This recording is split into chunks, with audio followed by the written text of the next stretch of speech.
y están en un movimiento perpetuo, el cual solamente se detiene con la vida misma. ¿Verdad? Hay que recordar que la sangre se considera parte del tejido conectivo. ¿Sí? Al igual que el tejido adiposo, al igual que el mesénquima, el tejido mesenquimal, ¿sí? Se considera parte del tejido conectivo. Lo que sucede es que para nosotros es tan familiar asociarlo al tejido conectivo, porque el tejido conectivo para nosotros siempre es una sólido. Y la sangre es un fluido. ¿De acuerdo? Pero se considera de que las células de la sangre provienen embriológicamente del mismo origen de todas las células de origen del tejido conectivo. Tiene que el mismo origen, que es el mesodermo. ¿De acuerdo? Lo que cambiaría es que la sustancia intercelular que está entre las células, en el caso del tejido conectivo, siempre sólido, aquí es un líquido que es el plasma. Pero no debemos perder esa perspectiva de que con su origen, ¿de acuerdo?, a la sangre se le considera parte del tejido conectivo. Y eso tiene mucho que ver con lo que vamos a ver ahora, que es la hematopoiesis, que es el origen de las células sanguíneas. ¿De acuerdo? Cuando nosotros tomamos una muestra de sangre y la vemos al microscopio, podríamos encontrar elementos celulares.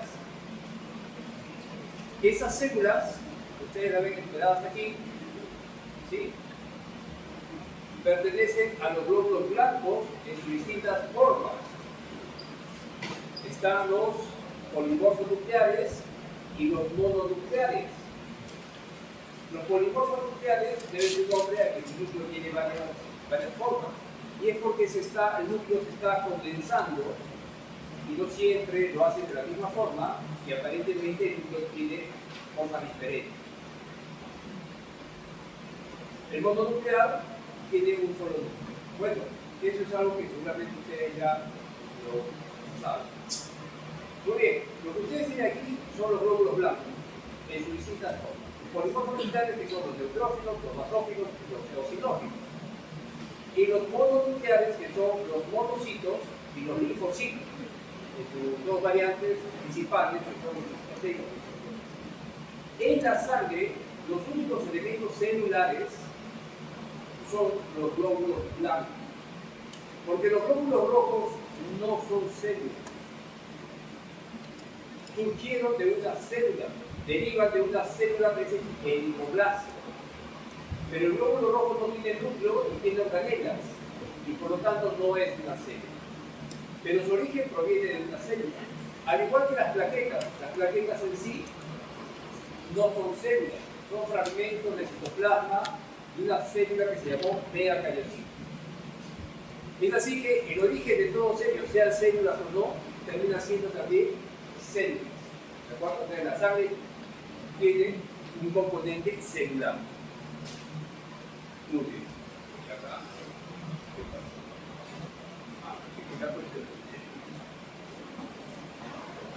Ha puesto el PDF y yo te el PPT.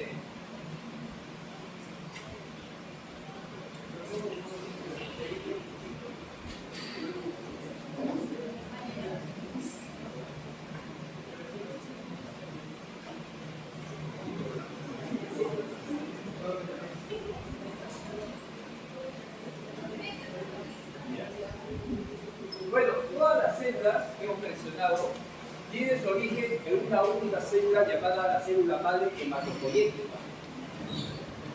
La célula madre hematopoyética, la cual a través de diferentes pasos de diferenciación y de inhibición va a dar lugar a las diferentes células que ustedes ven en la parte inferior. Como ustedes ven, tiene que diferenciarse y comprometerse con una línea celular. Cada una de las células que hemos mencionado es una línea celular. Entonces tiene que elegir, elegir en una célula, se va dividiendo y se van diferenciando. Y cada una de estas células que se van dividiendo y diferenciando van tomando una línea hasta que terminan encasilladas en un tipo celular. Como ustedes ven, al comienzo tienen que elegir entre dos opciones, sea el mieloide o sea el linfoide.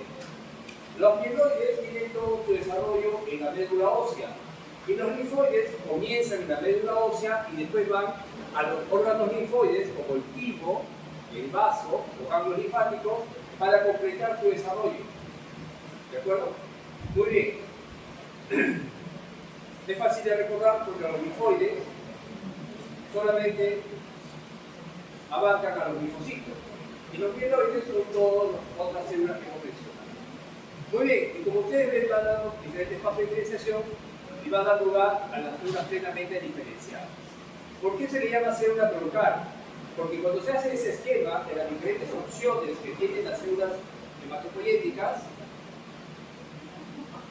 esto parece un árbol.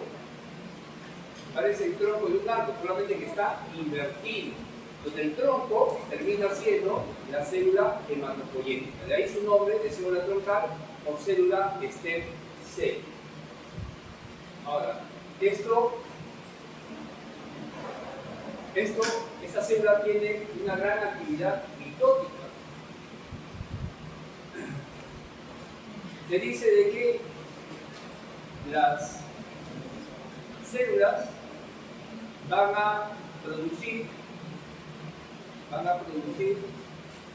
1 billón de células en 24 horas. O sea, nuestro organismo, una adulta, produce 1 billón de células sanguíneas en 24 horas.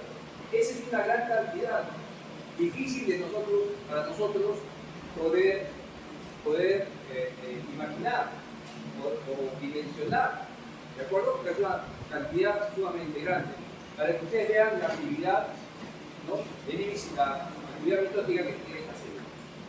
Ahora, hay que tener cuidado con la literatura, porque en inglés ellos dicen 1 trillón, pero es 10 a las 12. ¿Y qué es lo que sucede? ¿Por qué en inglés es 1 trillón? El detalle, que de repente ustedes ya lo conocen, es que en inglés no hay billón. Y lo que es 1 trillón en inglés es 1 billón en castellano. Y a veces sucede que hacen una mala traducción. Hay libros que hacen una mala traducción y por eso te van a encontrar, cuando vean este punto en especial, hay libros que dicen 1 trillón, porque lo han traducido directamente. ¿De acuerdo? Y no dan cuenta de esto. Pero la cantidad estimada es de 1 trillón, es 10 a las 12. Pero en inglés es 1 trillón. Muy bien. La diferenciación se dice que es un compromiso con uno de los linajes celulares que hemos mencionado. Muy bien, entonces tenemos a la célula madre hematopoyética, la célula original, la célula que no tiene ningún grado de diferenciación, todavía no ha decidido con qué línea comprometerse. Esta célula madre hematopoyética es una célula madre. ¿Y qué cosa es una célula madre? ¿Qué se necesita para ser una célula madre? ¿Tener?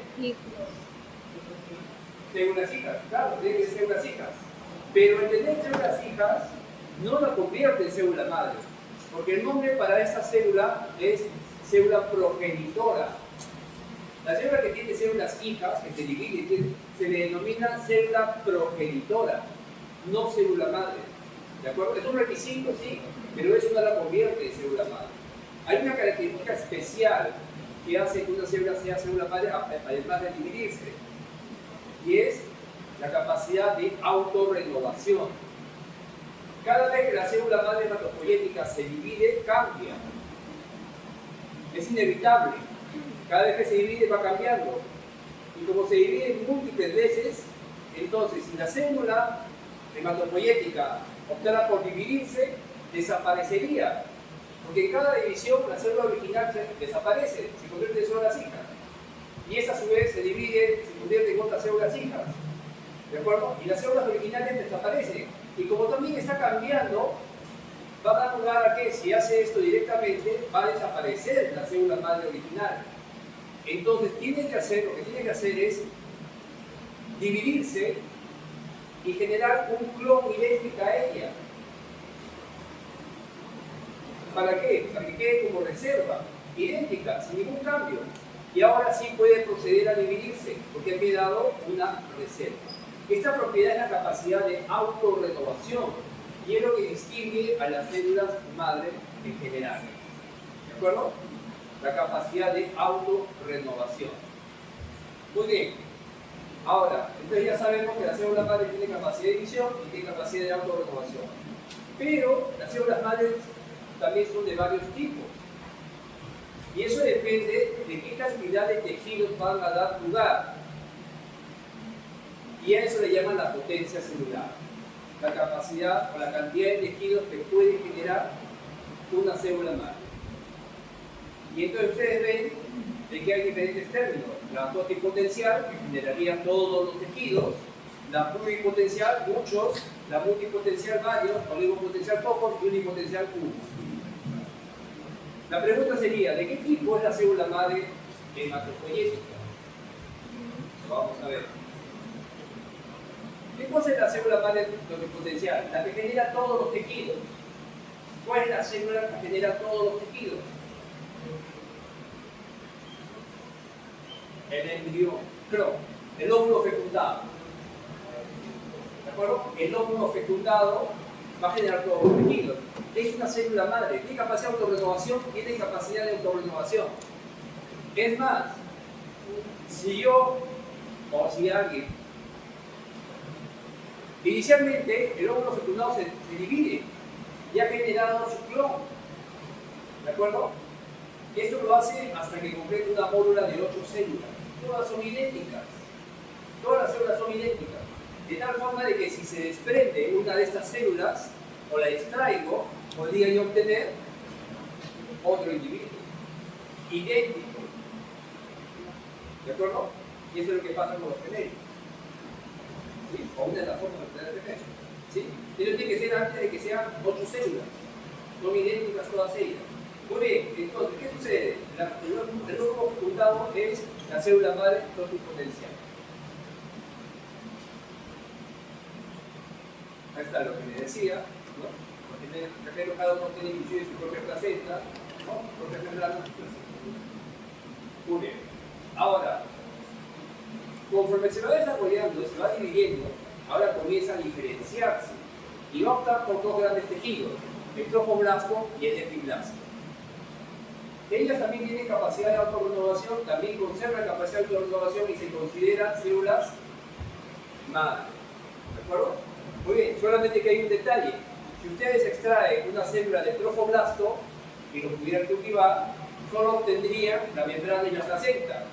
Y si tomaran una célula del epiblasto, solo obtendrían el embrión, pero no la placenta. ¿De acuerdo? ¿Qué ha pasado? Al diferenciarse, ha perdido potenciabilidad, la capacidad de generar tejido. Ya no genera todo, genera muchos tejidos, pero no todo. Entonces, en esta etapa, esta célula madre se llamará pluripotencia. ¿Hay dependencia entre el trofoblasto y el epiblasto? ¿Hay dependencia? ¿No? ¿Hay dependencia entre ellos? Bueno, cuando está desarrollándose el organismo, claro, ambos están coordinando para generar un organismo completo. A lo que vamos nosotros es que cada uno tiene su tarea, ya se la han repartido. Inicialmente el óvulo generaba todo. Si yo extraigo una célula de aquí y si la pudiera cultivar aparte, no tendría un organismo completo. ¿De acuerdo? Si hacemos lo mismo aquí, ya no sucede lo mismo. Por eso decimos que aquí ha perdido potenciabilidad. Ya no es totipotencial, es pluripotencial.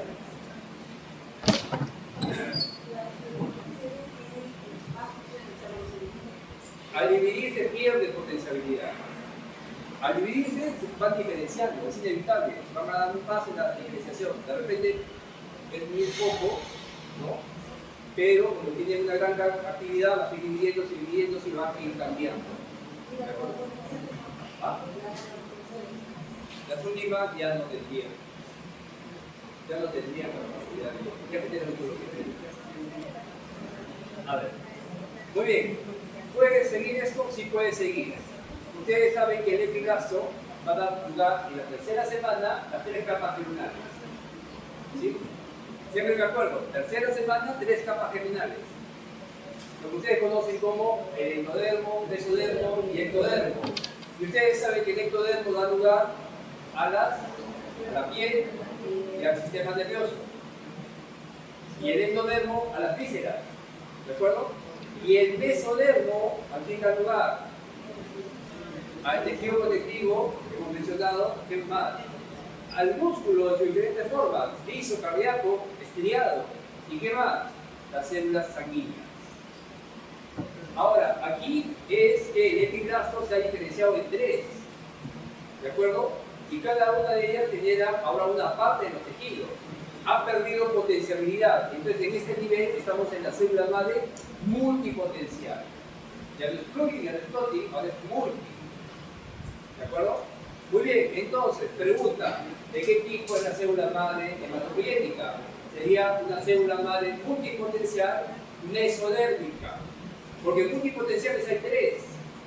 ¿De acuerdo? Entonces yo tengo que especificar. Tiene que ser multipotencial mesodérmica. Y entonces nos quedamos en esta etapa. Esa sería la definición de la célula madre hematopoyética. Un pequeño detalle es que esta célula está en la médula ósea, o anida que en la médula ósea, y a veces sale para la circulación. ¿De acuerdo? Yo podría tomar una célula madre hematopoyética, ponerla en un corazón, tratando de que genere músculo cardíaco. ¿Es posible? La célula madre hematopoyética es una célula mesodérmica multipotencial. El que pueda diferenciar en cuál de los tejidos se diferencia depende del medio ambiente, de los factores estimulantes que tenga el tejido donde está anidada. Se va a convertir en célula sanguínea si esa célula está en la médula ósea, los huesos. Pero si esa célula la mandan y la ponen en un corazón, va a querer formar músculo cardíaco, porque es multipotencial. Estamos hablando de la terapia de células madre. Se adapta al ambiente donde se encuentra. Claro, el medio ambiente, los factores estimulantes son los que deciden qué es lo que va a formar. Y es lo que se hace, miren ustedes, si una persona tiene un infarto, le podrían poner una célula madre hematopoyética, que lo han sacado de la médula ósea y se lo ponen en el corazón, y podría dar tejido cardíaco. Sí, ya se ha hecho. Sí funciona. ¿Y por qué sucede eso? Porque es multipotencial. ¿De acuerdo? Lo que sucede es que todavía están en una etapa que ya lo han anidado, ya funciona, ya forma tejido cardíaco, pero no se puede controlar. Se puede formar un tumor. ¿De acuerdo? Entonces, no se puede controlar, pero ya está en esa la ciencia. Igual sucede con las células ectodérmicas. ¿Dónde encuentran las células madres ectodérmicas? En la piel, la capa basal de la piel. Es accesible, ¿verdad? Ustedes pueden obtenerlas. ¿Y dónde qué podrían hacer con ellas? Las pueden poner en un tejido nervioso, tratando de que regenere. Estábamos hablando de la terapia de células madre para el Parkinson, por ejemplo. Ustedes saben que en el Parkinson hay un grupo de células especiales que son las que se pierden. Pues las depositan ahí tratando de que genere esa célula. ¿Es posible? Teóricamente sí. ¿De acuerdo? Bueno, eso es un tema que ustedes van a poder revisar porque es algo que se está desarrollando y a eso se refiere con la terapia de células madre. ¿De acuerdo? Pero no se trata simplemente de dejarla. Ahora viene el problema con la control. Muy bien. Entonces ya definimos la célula madre hematopoyética multipotencial mesodérmica. Pero a nosotros nos interesa cuando anida donde debe ser, que está en los huesos, ¿verdad? Muy bien, otra vez tenemos el esquema. La célula stem cell, la cual a través de diferentes pasos de diferenciación va a dar lugar a las células plenamente diferenciadas que están a la derecha.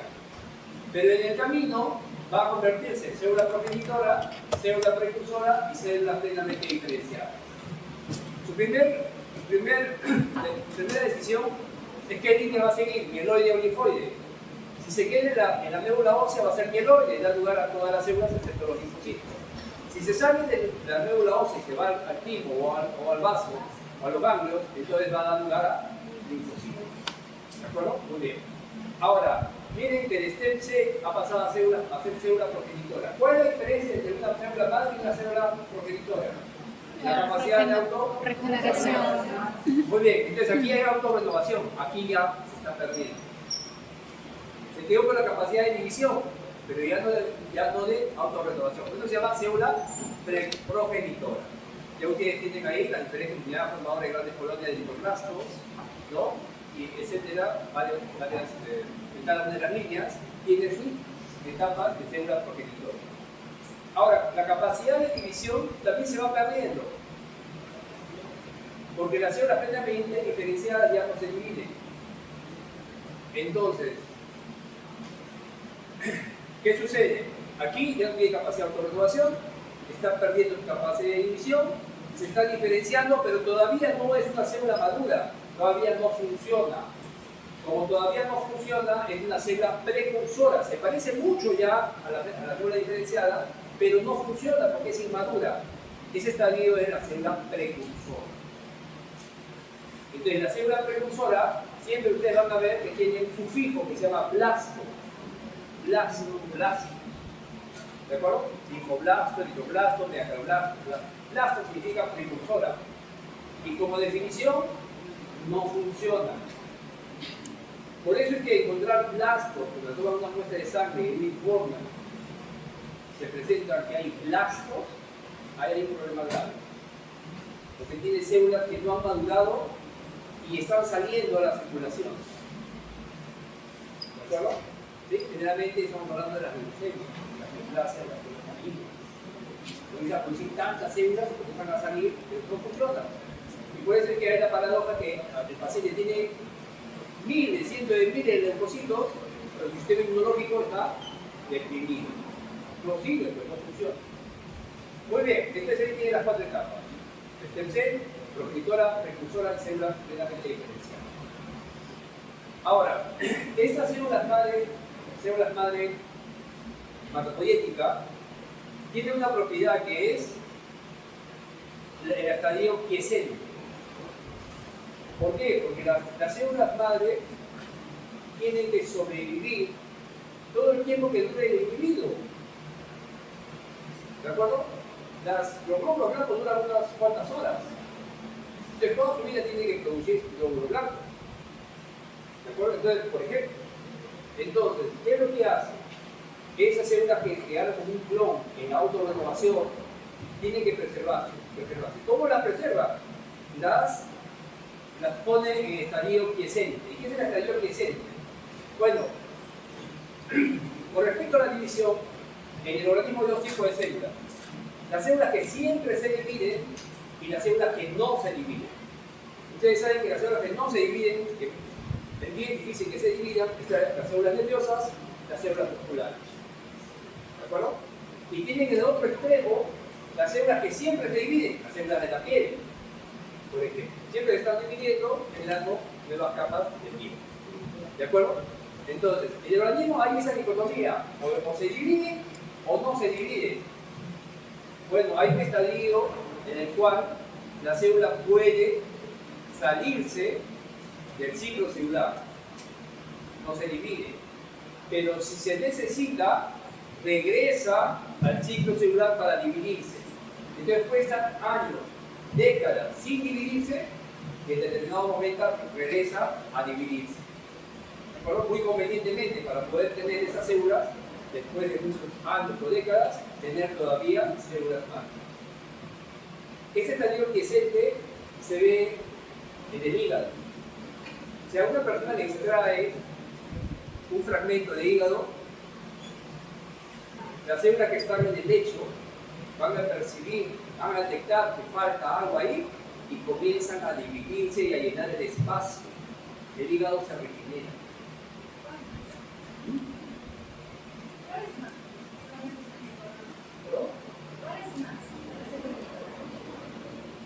Ese está entre los pocos aparte de la célula madre.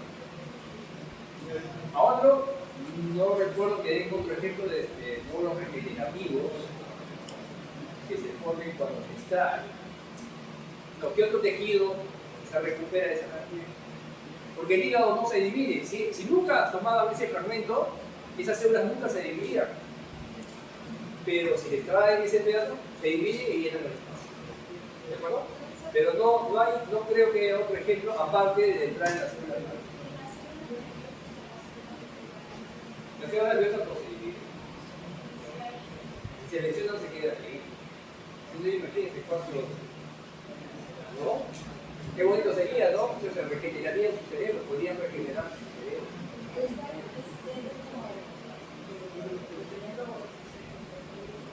Estático, con respecto a la división celular.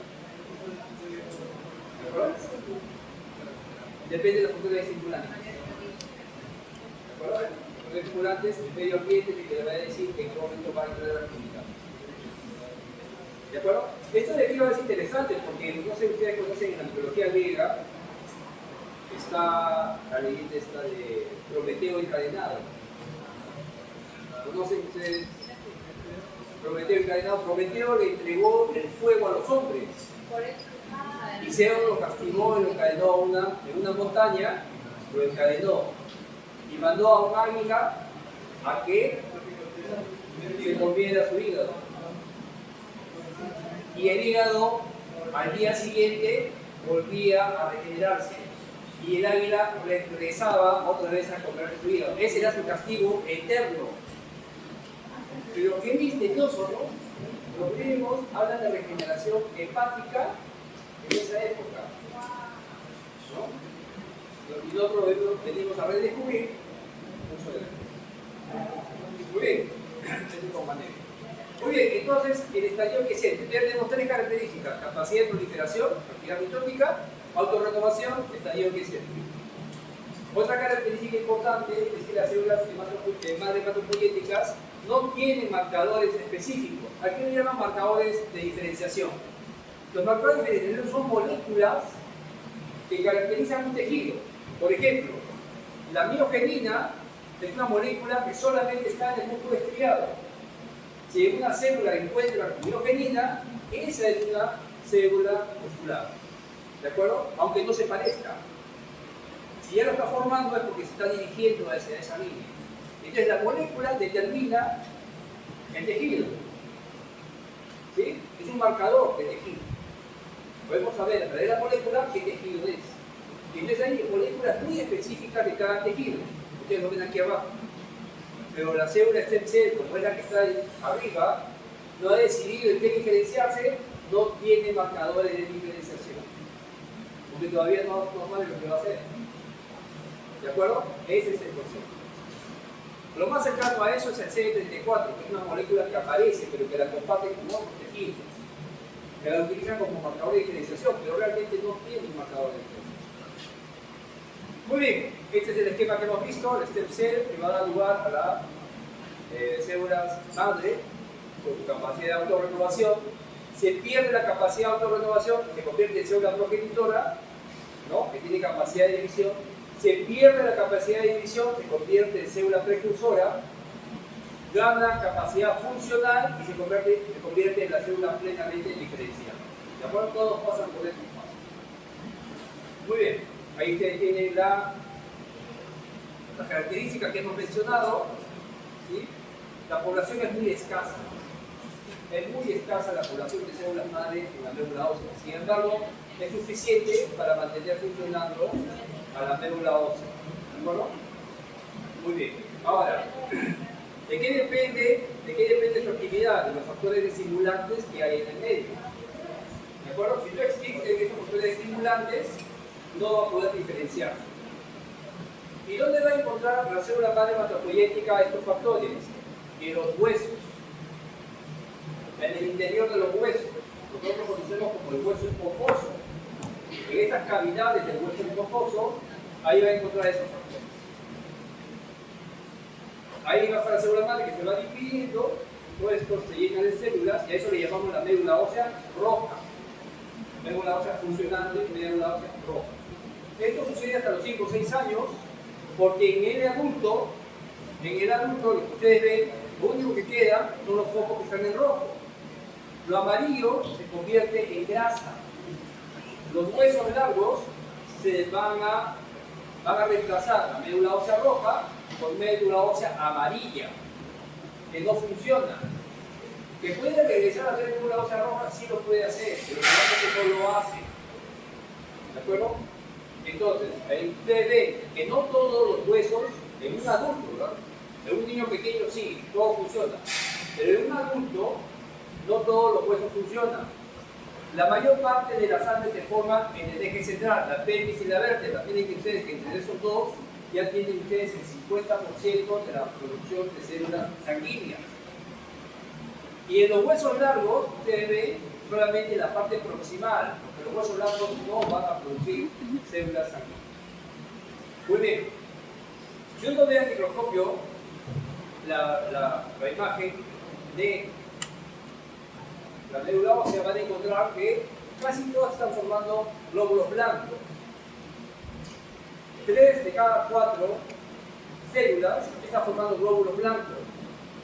Sin embargo, en la sangre periférica, la sangre que ustedes pueden extraer una arteria periférica, hay 4 o 5 millones de glóbulos rojos y solamente de 5.000 a 10.000 leucocitos.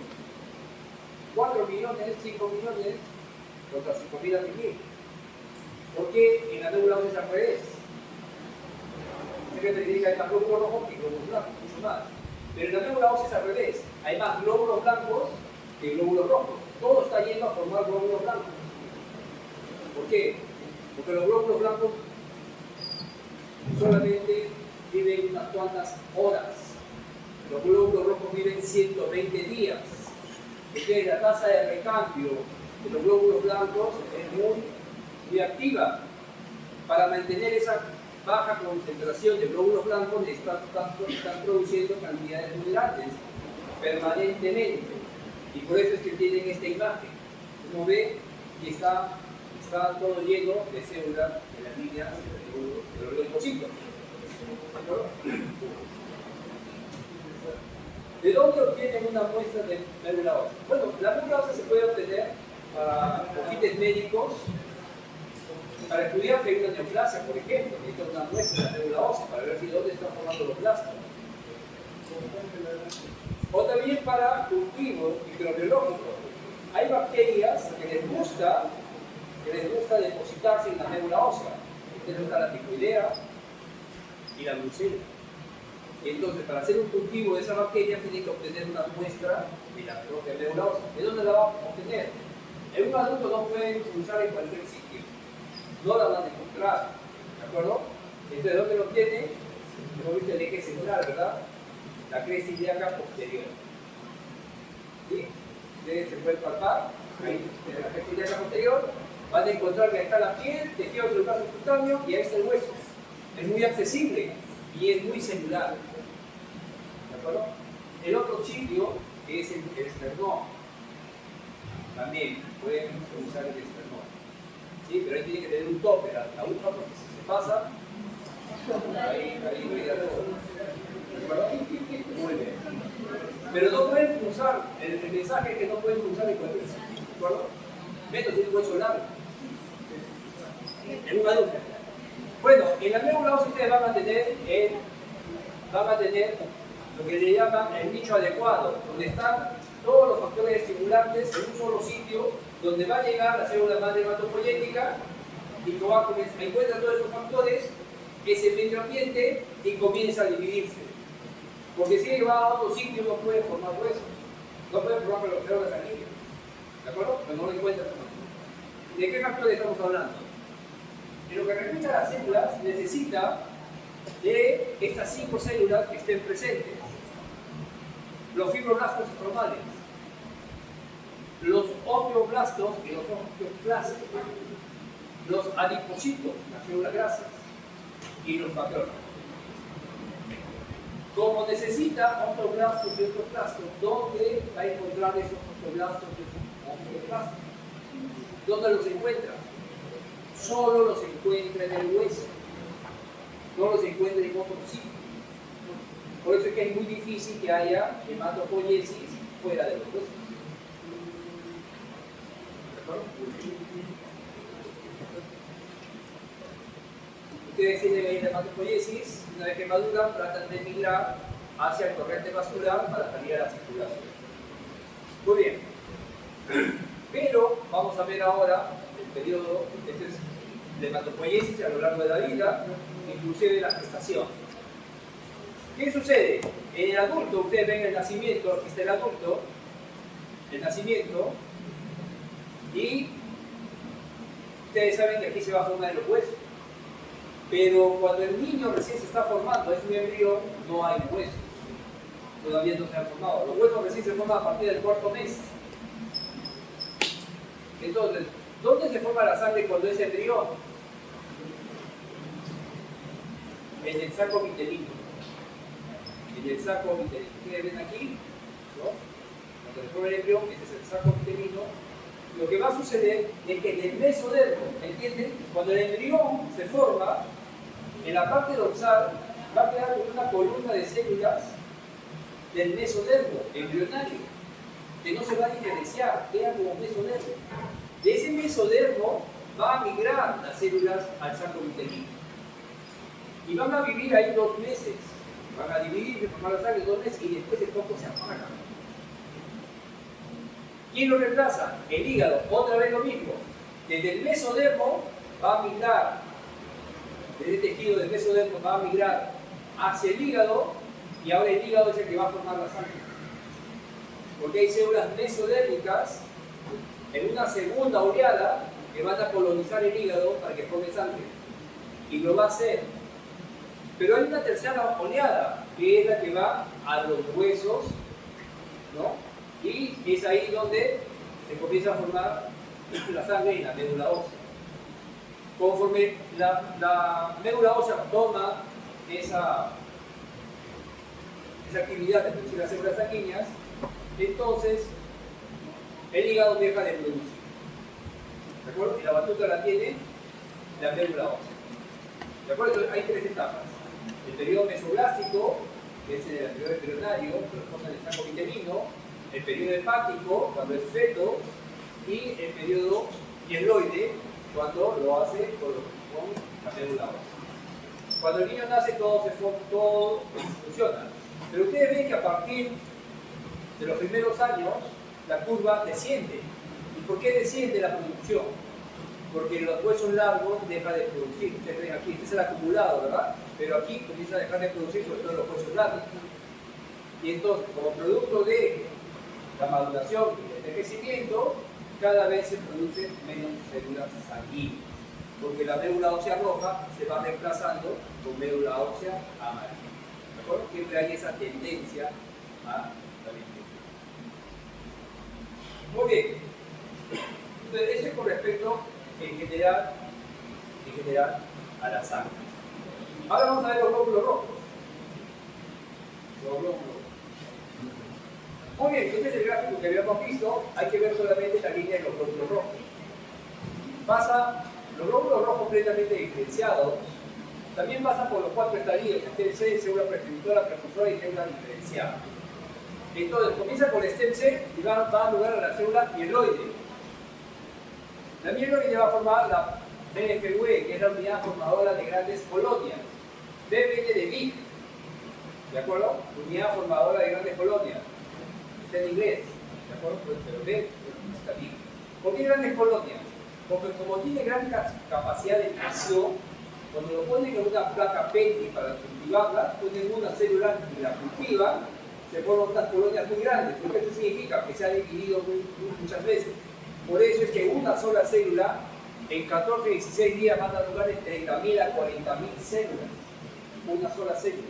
¿De acuerdo? Cuando está en este estadio. Todavía tiene capacidad de autorrenovación, pero se va perdiendo.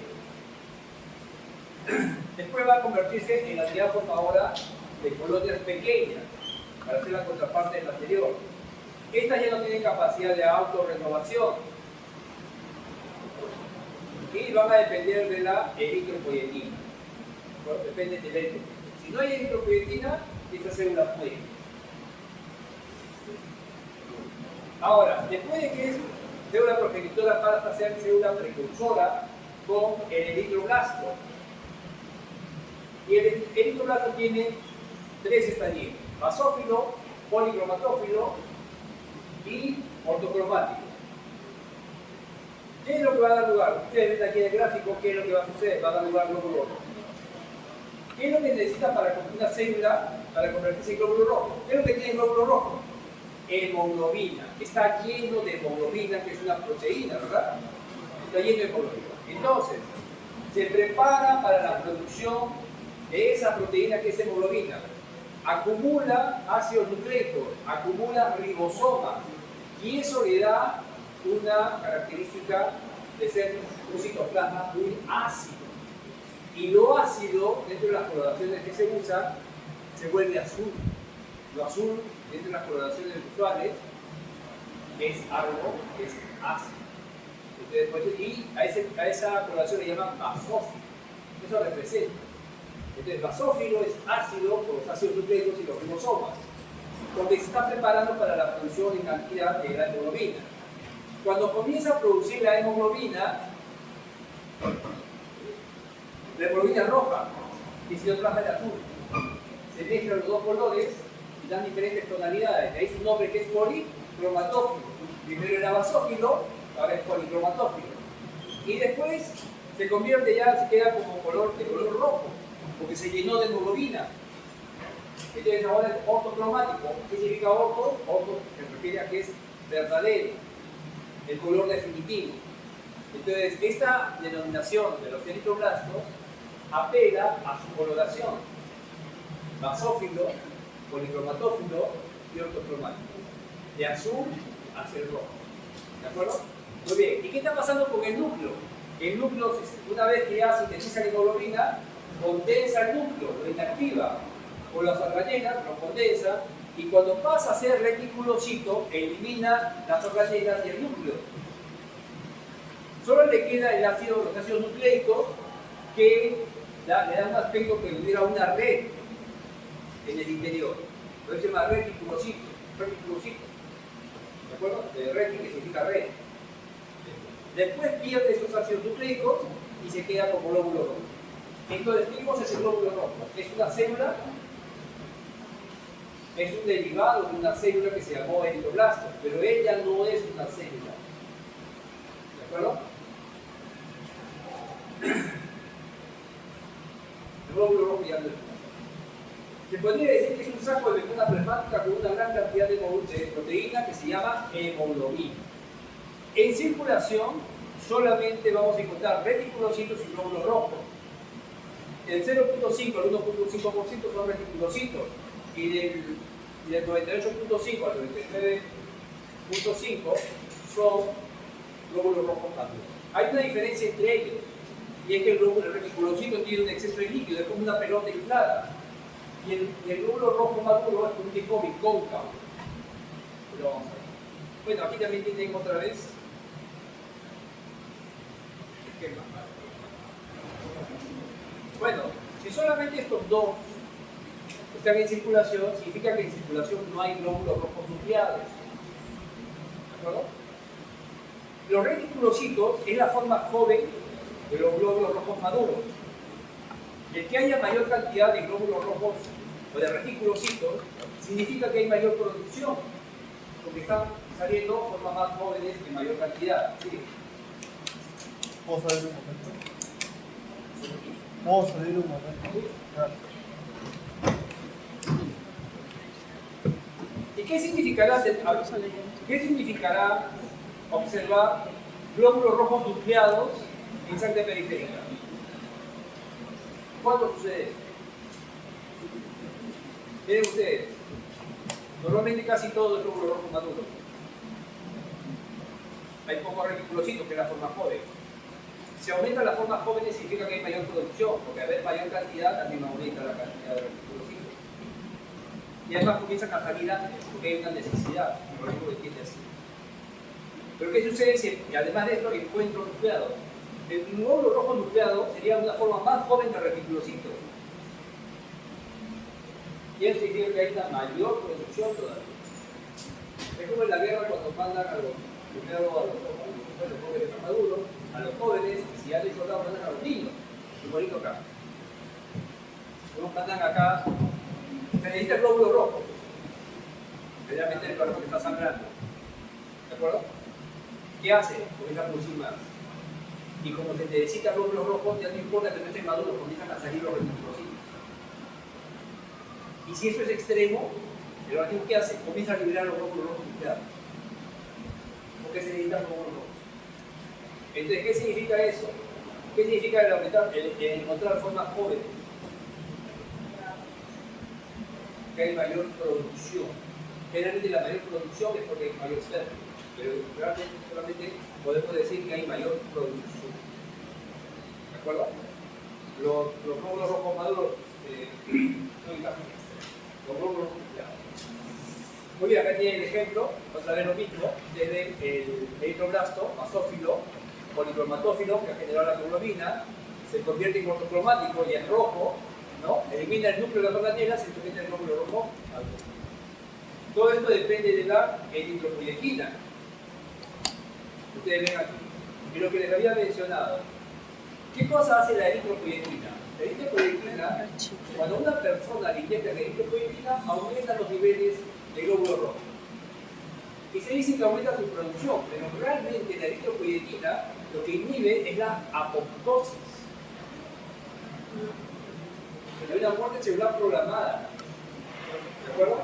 Si no hay eritropoietina, sigue su camino y se muere. ¿Sí? Lo que habíamos mencionado, la vía formadora de células pequeñas, ¿de acuerdo? ¿Sí? Si no llega la eritropoietina, queda como progenitora y ahí queda. Pero si hay eritropoietina, persiste y continúa su ciclo.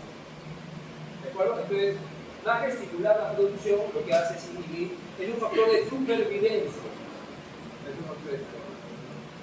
¿Quién produce la eritropoietina? Fundamentalmente el riñón. Cuando los glóbulos rojos disminuyen, aumenta la cantidad de eritropoietina que va a la médula ósea y produce más glóbulos rojos. Hay una retroalimentación. ¿De acuerdo?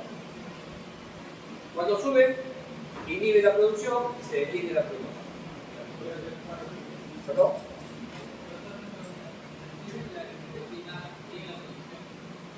No, la eritropoietina estimula la producción. Y aumenta los glóbulos rojos, y el aumento de los glóbulos rojos inhibe ahora la eritropoietina. Es la retroalimentación. La eritropoietina, cuando disminuye los glóbulos rojos, sale la eritropoietina. Aumentan los glóbulos rojos, ahora este aumento de los glóbulos rojos corta la producción de eritropoietina. Y entonces hay una retroalimentación. ¿De acuerdo?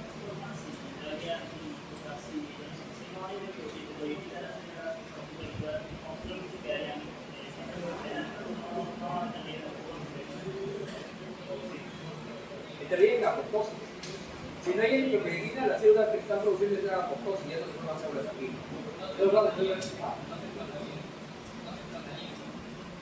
No, están dividiendo.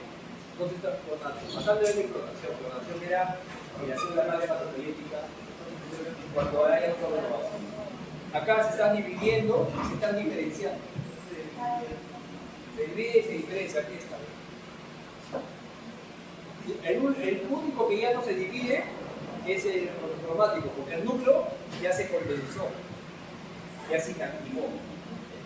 Pero todas están dividiendo. Ustedes tienen capacidad de los datos trasplantes de médula ósea y llegan estos precursores, ellos también contribuyen con la división a generar células así. Claro, no tanto como la que está arriba, que es la célula mayor.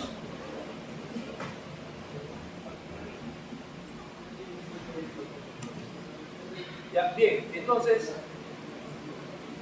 la pregunta es, ¿cómo el riñón sabe que hay como glóbulos rojos? ¿Cómo el riñón sabe que hay glóbulos rojos? ¿O cómo sabe que hay muchos glóbulos rojos? ¿Cómo sabe si tiene que liberar o no liberar la eritropoietina? Es que lo que realmente detecta es la cantidad de oxígeno que hay en la sangre. Como los glóbulos rojos tienen hemoglobina que transporta el oxígeno, a mayor glóbulos rojos, mayor oxígeno en sangre. Y eso lo detecta. ¿De acuerdo? Realmente detecta. Por eso es que cuando se va a la altura, aumenta el hematocrito, aumenta la cantidad de glóbulos rojos, porque hay hipoxia. ¿Sí? Lo único que cambia es el ambiente. hay hipoxia, los glóbulos rojos suben. Porque es lo que lo es. Muy bien, ustedes tienen ahí los glóbulos rojos, lo que escribió Leeuwenhoek en el año 1674, hace mucho tiempo, no había luz eléctrica, ¿sí? Y él ya había descrito los glóbulos rojos como unos discos que tenían una zona clara en el centro. Y su microscopio era esto, no había luz eléctrica, ¿sí? No todo microscopio para nosotros es esto de aquí, ¿no? Pero para él era esto, miren el tamaño que tiene, y tenía que usar una vela para poder visualizar. Y él ya nos había descrito, ¿de acuerdo? Él fue el primer microscopio. Muy bien, el glóbulo rojo es un disco bicóncavo de 7 micras de diámetro y 2 micras y media de espesor. El glóbulo rojo tiene que ser flexible, porque los capilares más pequeños miden 3 micras. ¿Cuánto mide el glóbulo rojo? 7 micras. ¿Y cuál es el capilar más pequeño del organismo? 3 micras. ¿Sí? En los pulmones, en el vaso, puede llegar a haber capilares de 3 micras. Entonces, si no es flexible, se queda atrapado. Y una de las propiedades del glóbulo rojo es que es muy flexible. Y eso se debe a su forma de disco bicóncavo. Porque si fuera como una pelota, este de aquí es el reticulocito. Tiene que todavía dar ese paso de eliminar el exceso de líquido para convertirse en un glóbulo rojo maduro. Esto que ustedes ven aquí es la cicatriz que quedó cuando eliminó el núcleo de la azúcarera, que quedó una cicatriz. Ahora debe eliminar el exceso de líquido para convertirse en un glóbulo rojo maduro bicóncavo. Porque si no, le va a pasar esto. Si él es como una pelota y tiene 7 micras de diámetro y el capilar tiene 3, ¿qué le va a pasar cuando quiera atravesar ese capilar? Va a estallar. Y entonces, ¿qué hace? Elimina el exceso de líquido y entonces se queda como una bolsa media vacía. Y al ser como una bolsa media vacía, ya es deformable y puede atravesar los capilares más pequeños. Por eso es que el paso de reticulocito, que es a las pocas horas que ya sale a la circulación, tiene que convertirse ya en un glóbulo rojo maduro para poder circular libremente por todo el organismo. ¿De acuerdo? Y pueda pasar esto que está haciendo aquí.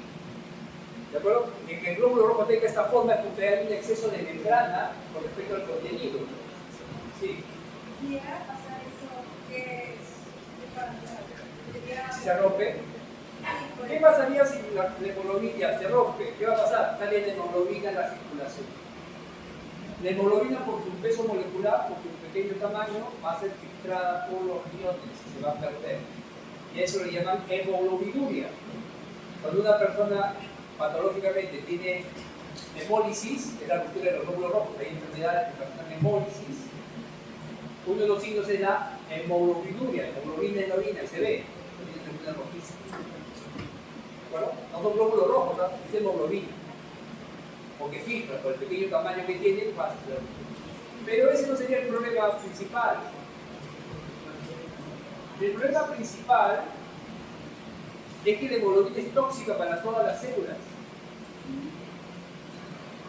La hemoglobina, al pasar por los túbulos renales, porque se va a filtrar, ¿de acuerdo? ¿Ustedes tienen hierro renal? Lo llevan a la anatomía. Pero en la academia han revisado lo que es la nefrona. ¿Saben que el plasma se filtra y pasa a unos túbulos renales, verdad? Ya. Ese plasma que se ha filtrado pasa a los túbulos renales, pero con hemoglobina. Esos túbulos están hechos de células epiteliales, que son células que tienen una forma plana y le dan la forma de un tubo. Pero son células las que están formando esos tubos, ¿verdad? La hemoglobina, como es tóxica, mata a las células. Estas mueren, se caen y taponan los tubos. Y el riñón se obstruye. ¿De acuerdo? Y va a ocasionar una insuficiencia renal por la hemoglobinuria, por la toxicidad. ¿De acuerdo? Es el bajo peso molecular más la toxicidad de la hemoglobina. ¿Sí? Pero la hemoglobina es tóxica para todas las células.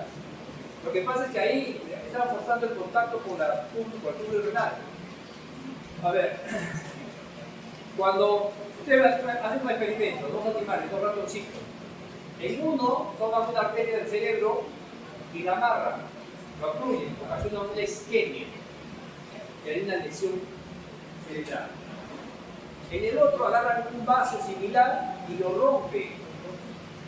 ¿De acuerdo? Pasa lo mismo. Se rompe el vaso, no llega el oxígeno, pero la sangre se extravasa. ¿Qué es lo que se ve? En uno es el accidente cerebrovascular isquémico. En el otro, que le rompe el vaso, es el accidente cerebrovascular hemorrágico. ¿Sí? El daño en el cerebro es mucho mayor en el hemorrágico que en el isquémico, porque el isquémico tiene solamente el efecto de la hipoxia. En el otro tiene el efecto adicional de la toxicidad y de la hemoglobina. El cuadro es mucho más aparatoso y es mucho más tóxico y hay mucho mayor lesión. ¿De acuerdo? Pasa también en la clínica. Es más temible el accidente cerebrovascular hemorrágico que el isquémico.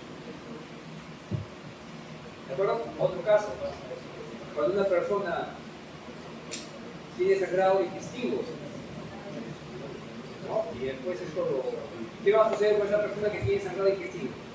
Uno diría, bueno, está sangrando el tubo digestivo del estómago, pues simplemente lo va a digerir, lo va a volver a absorber y ya está, no hay problema.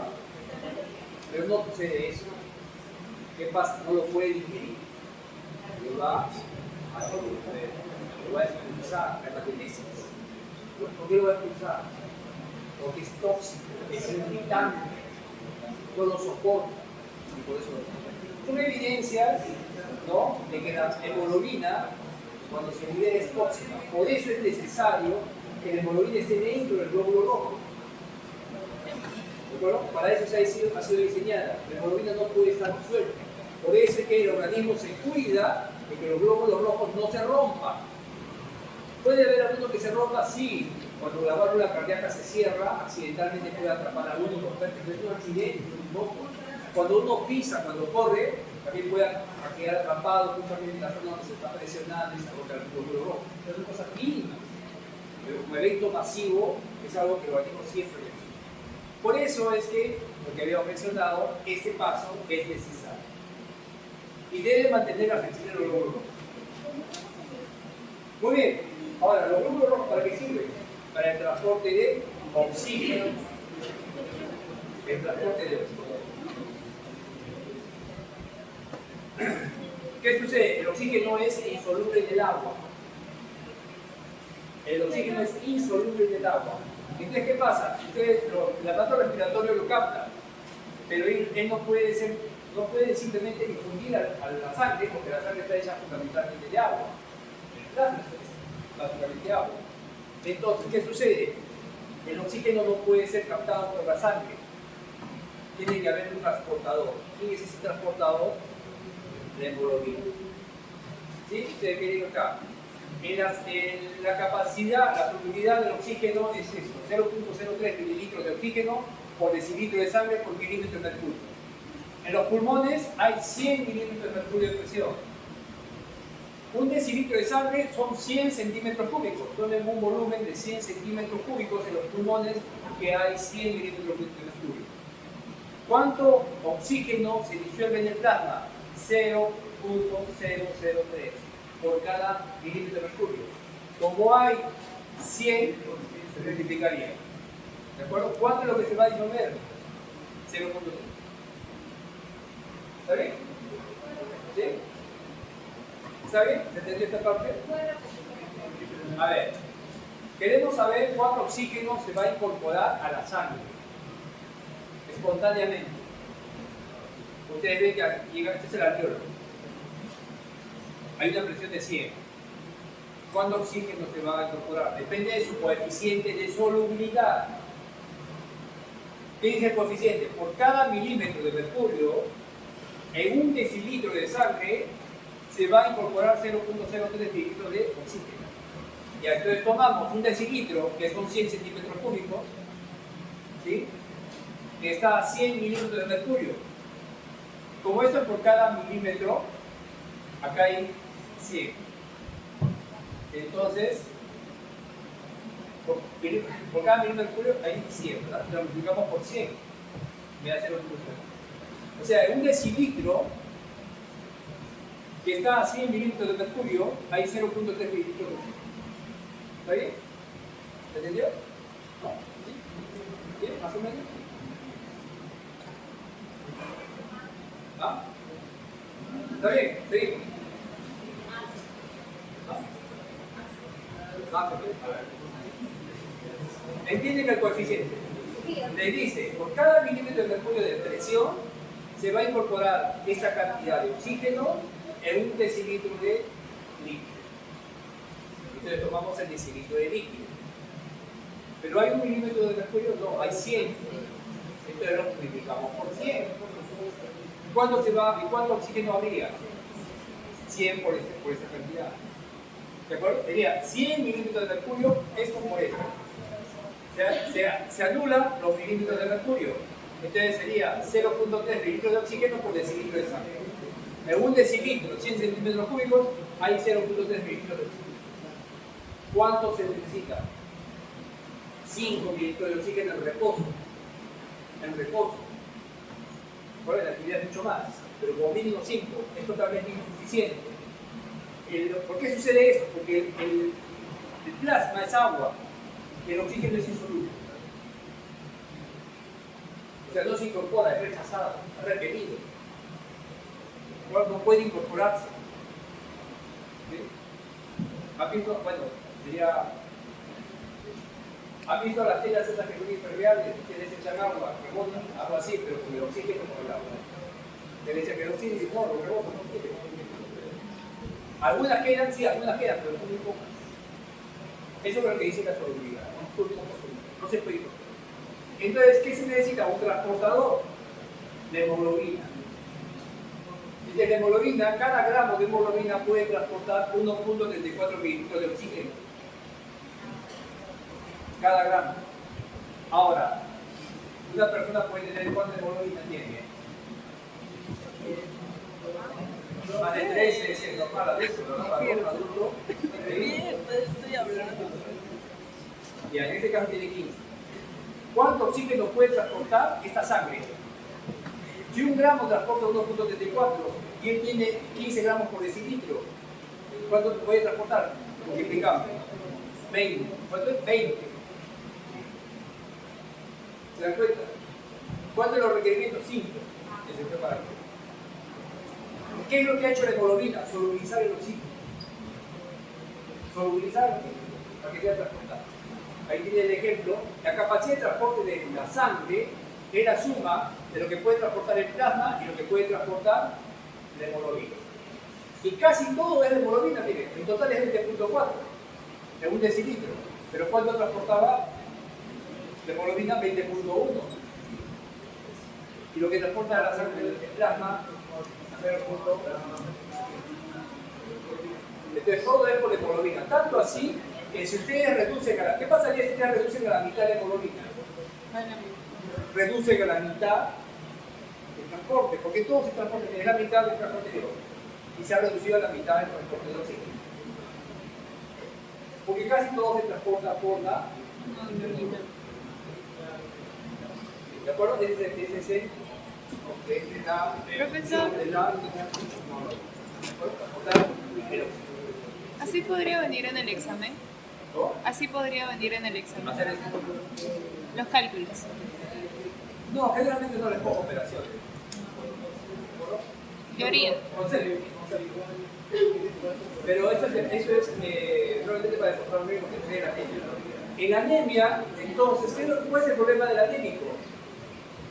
Que su sangre tiene muy poco oxígeno. No hay oxígeno, pues no hay producción de energía. Bueno, todo lo que puede producir. Sí. El reposo.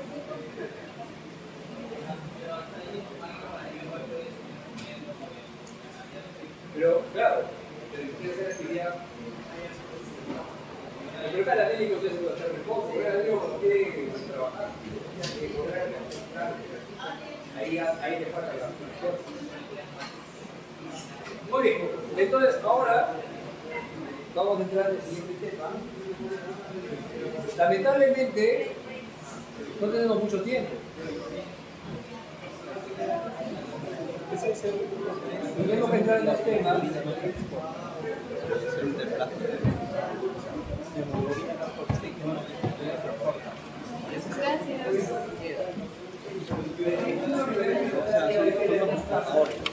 Una es hemoglobina y otra es el plano ¿Qué es democracia? A ver, ya estamos en otro tema. por eso lo sumo. Ahora, ¿qué es democracia? Es el proceso mediante el cual se mantiene la integridad de los vasos sanguíneos. En otras palabras, es que si un vaso se rompe, se tiene que reparar. ¿Por qué? Porque la sangre siempre, de hecho, desde el inicio de la clase, la sangre siempre está contenida dentro de los vasos sanguíneos. Siempre. ¿De acuerdo? ¿Qué confusión? 80.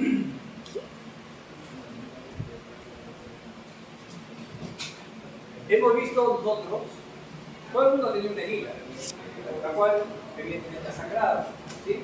Y hemos visto que espontáneamente el sangrado se detiene. Si no, no estuviera aquí, ¿verdad? El sangrado se detiene. Bueno, ese proceso, todo el proceso se llama hemostasia.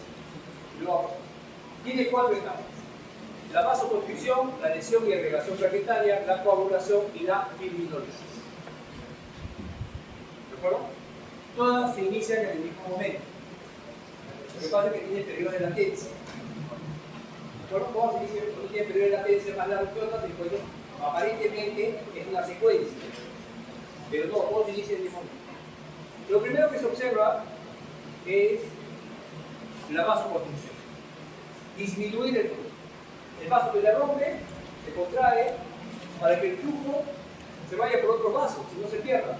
Pero en el vaso que se ha roto, el flujo debe bajar su velocidad. Si no baja la velocidad, no sucede lo demás. Por eso que la vasoconstricción es muy importante.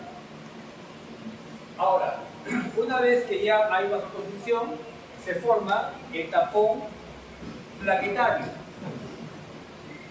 Tiene la lesión de agregación plaquetaria. ¿Qué sucede ahí? Las plaquetas que están circulando libremente van a acudir a la zona de la lesión y van a formar un tapón físico. Físicamente se ponen en la lesión y el sangrado se detiene. ¿De acuerdo? La lesión de agregación plaquetaria. Y formando el tapón, el coágulo.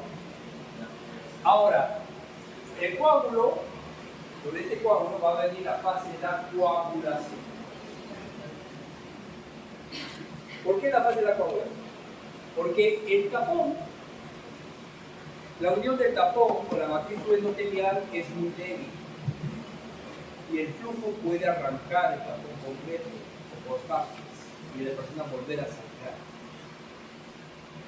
Entonces, ¿qué es lo que tiene que hacer el organismo? Pues va a formar una red proteica de fibrina que lo va a sujetar. Y eso se encarga la coagulación. Por eso que si no hay coagulación, el paciente puede volver a sangrar. Se detiene el sangrado, pero vuelve a sangrar. ¿De acuerdo? Que tiene la coagulación a sujetar el tapón. Por eso que aquí ustedes ven que el tapón primero es inestable y después se convierte en tapón estable con la coagulación. Una vez que se reparan los tejidos, este tapón debe disolverse y eso se encarga la fibrinólisis. ¿De acuerdo? Que es toda la fibrinólisis. Entonces comenzamos con la vasoconstricción. Por cierto, ahí es la hemostasia primaria, la hemostasia secundaria y la hemostasia terciaria. La hemostasia primaria de la vasoconstricción con la fase plaquetaria formando el tapón. Y la hemostasia secundaria se refiere a sujetar el tapón. Creo que es la única fase de la coagulación. Pero es. Profesor, esa es la costra, básicamente. ¿Perdón? Esa es la costra, básicamente. ¿Perdón? Eso es como una costra. El tapón. Sí. Sí. Pero debe disolverse dentro. Claro, debe disolverse dentro. Lo que pasa es que lo que rompe el vaso sanguíneo, rompe la piel.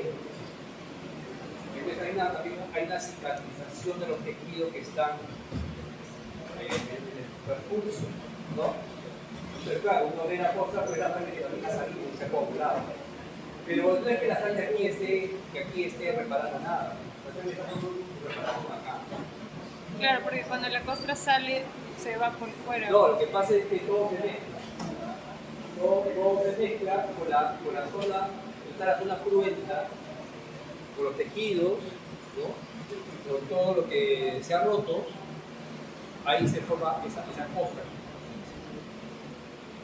Pero la reparación de vasos sanguíneos viene con la fibrolisis dentro del vaso. No hay fibrolisis.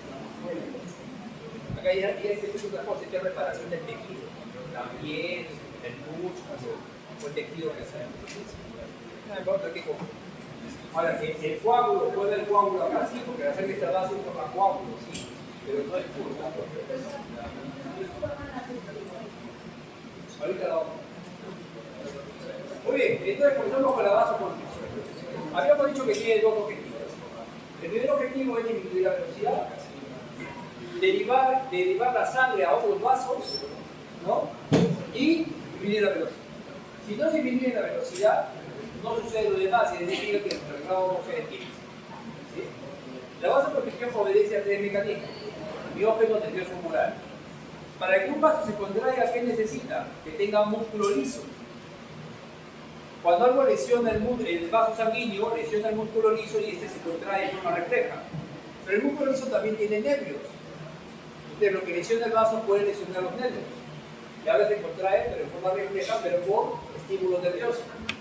Y los tejidos van a secretar una serie de mediadores, en especial la hidrotenina, que van a ocasionar de que aumente la contractibilidad del vaso sanguíneo. Entonces, el vaso, cuando se rompe el vaso, hay tres mecanismos que propician su vasoconstricción. Muy bien. Pero la vasoconstricción no siempre es efectiva. ¿Por qué no puede ser efectiva? Los vasos sanguíneos de las arterias muy grandes, cuando hablamos de arterias grandes, estamos hablando de arterias mayores de 1 centímetro de diámetro.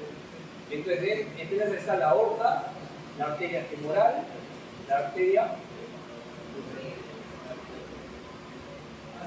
¿De acuerdo? ¿Sí? ¿Qué pasa? La arteria tiene el músculo liso, sí. ¿Hay vasoconstricción? Sí. Pero el flujo es muy fuerte y no lo puede contener. No lo puede contener. Y si no lo puede contener, no se da la siguiente fase de la. A ver, un poco de silencio, por favor. Porque sé que están cansados. No podemos hacer break porque nos falta tiempo. Sí, pero que ustedes que hacen que hagan más esfuerzo de desconcentro. ¿Sí? Un esfuerzo, unos cuantos minutos, ahorita ya. A ver, entonces, ¿qué sucede? El vaso es muy grande. Hay vasoconstricción, sí, pero no es efectiva, porque el flujo es demasiado fuerte. Y hemos dicho que si esto no es efectivo, entonces no se dan las siguientes fases y entonces no se detiene el sangrado. La persona puede sangrar. Muy bien, lo que tienen aquí es un torero. ¿Sí? Hay una lesión muy característica en los toreros, y es que el toro, justo cuando él baja la cabeza, el cuerno está a la altura de la ingle. Y el toro está mirando esa zona. ¿Sí? Y se va por esa zona. ¿Ustedes? Va. ¿Y qué es lo que quiere hacer él? Él quiere justamente, ¿no?, tocar al torero. ¿Sí? ¿Y qué pasa si le toca la arteria? Va a sangrar. ¿Y va a haber hemostasia? No va a haber. ¿De acuerdo? Esto ha sucedido muchas veces. Aquí tenemos el caso de un torero que se llama Paquirri. Bueno, ya ha pasado muchos años, pero son muy jóvenes. Y en Paquirri le sucedió esto. Inclusive en Paquirri, ya había televisión en esa época, Paquirri sobrevivió a estos momentos. Había un tópico donde había otro personal de salud que lo iba a atender. Entraron las cámaras de televisión, porque lo estaban atendiendo. Ustedes ven la secuencia donde Paquirri estaba hablando y lo último que dice es: doctor, no me deje morir.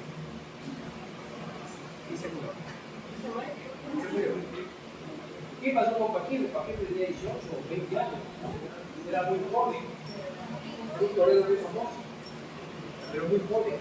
Era sano, saludable, no tenía ningún problema. ¿Por qué se murió? Porque lo que tocó el toro fue un vaso muy grande. Pero no había ningún problema con la hemostasia, ni con la coagulación, ni con las plaquetas. No había ningún problema. Solamente que el vaso es demasiado grande y por sí solo no se va a contener el sangrado. No va a disminuir la velocidad y no hay hemorragia. ¿De acuerdo? ¿Y cómo se proceden en esos casos? ¿Cómo se procedería? Taponear, o sea, hacer un tapón artificial. Sí, ahorita vamos a hablar. Ahorita vamos a hablar. En este caso no se pudo hacer porque justamente la lesión estaba en la arteria, el corte estaba la arteria se había retraído. No podían encontrar para poder plasmar. Se pudo eso. ¿De acuerdo? Esto pasa con todas las arterias grandes. Y ahora que hay cámara de televisión, ustedes lo ven, en muchos casos, cuando una persona le da una herida de bala, aparentemente es una herida pequeña, ¿no? Y sale caminando, y usted sabe que la persona murió. ¿Por qué murió? Porque es un huequito, digo, un huequito, camina.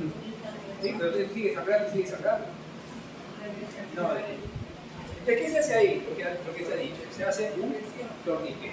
¿Qué es lo que quiere hacer el torniquete? Quiere simular la vasoconstricción. Está simulando. ¿De acuerdo? Por eso que no es necesario tener el torniquete permanentemente, ¿no?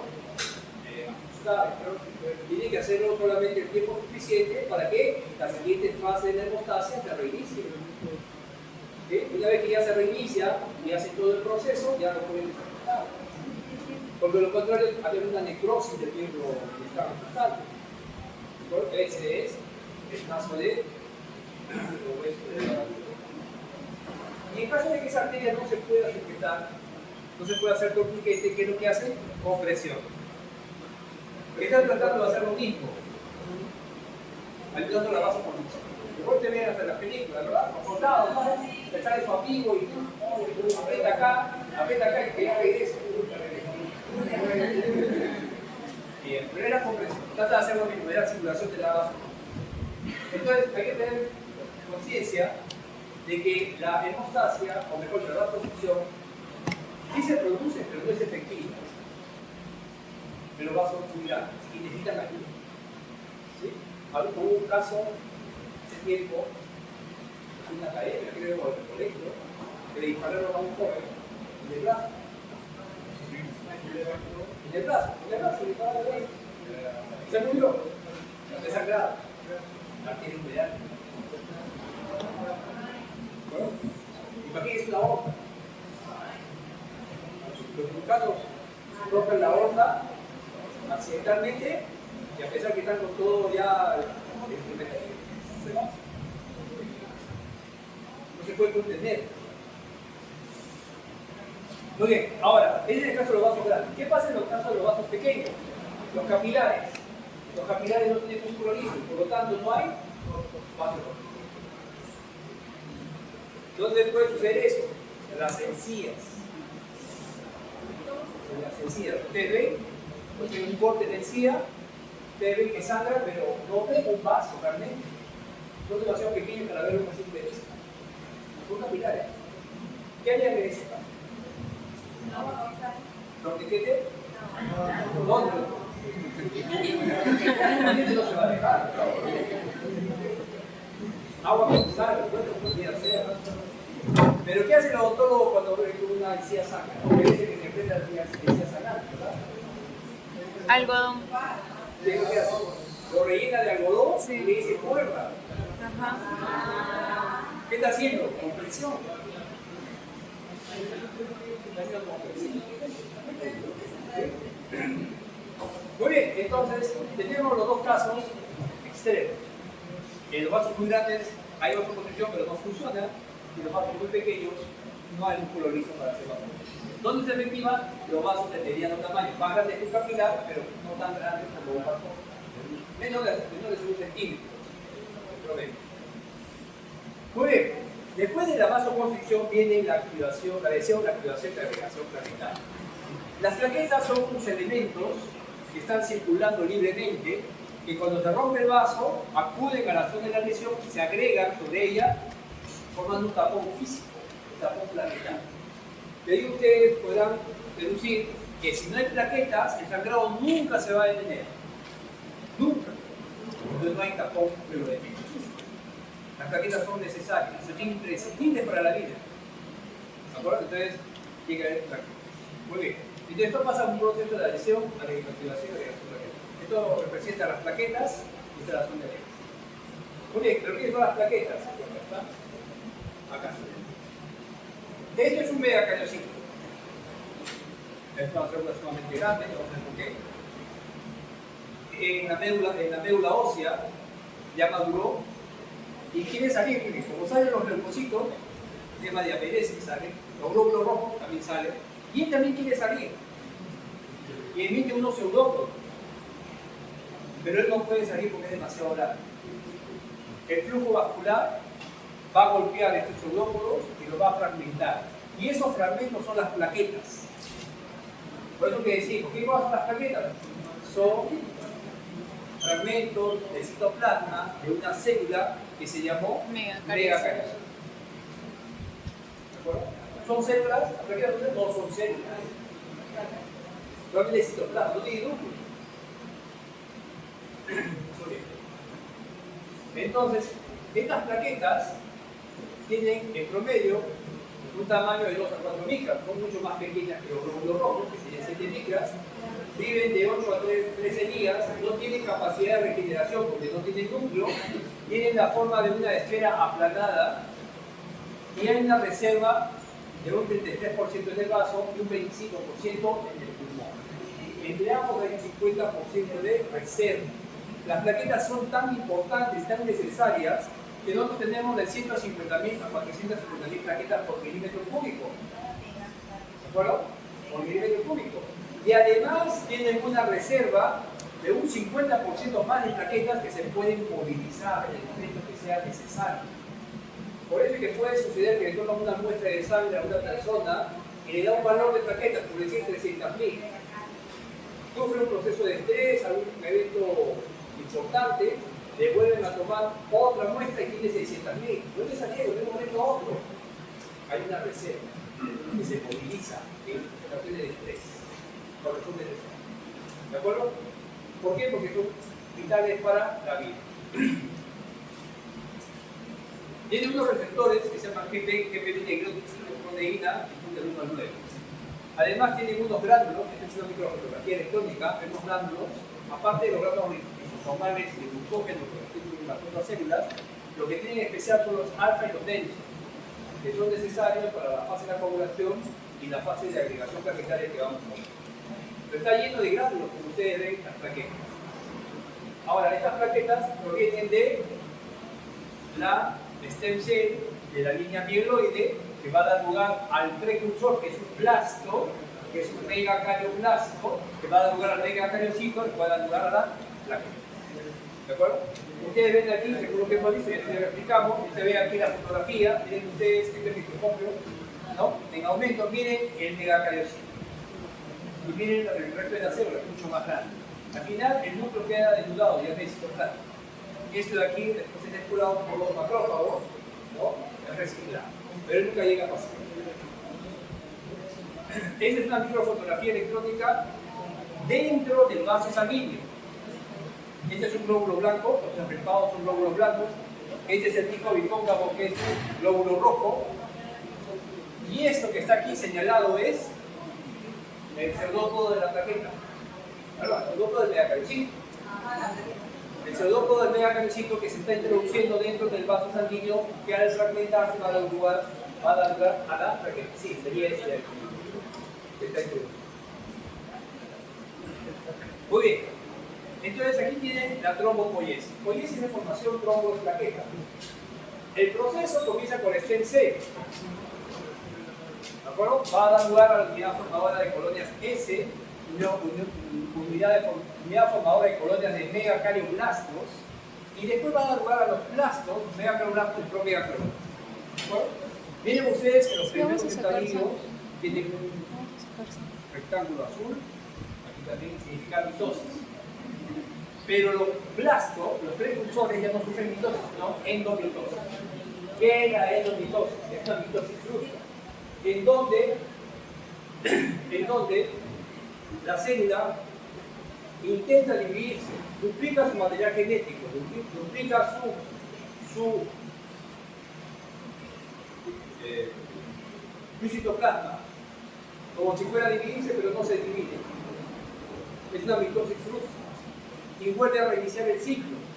Otra vez vuelve a dividir, a duplicar su material genético, su citoplasma, pero no se divide. Y llega a tener hasta 32 N de carga genética. ¿Me entendieron?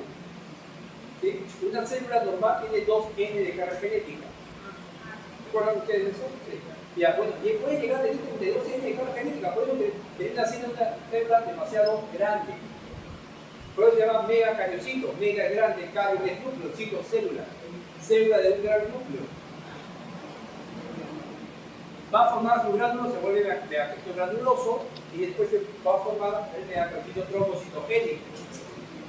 ¿Qué es lo que va a hacer? Como se va a preparar para la fragmentación, porque cuando se fragmenta, el contenido no se pierde.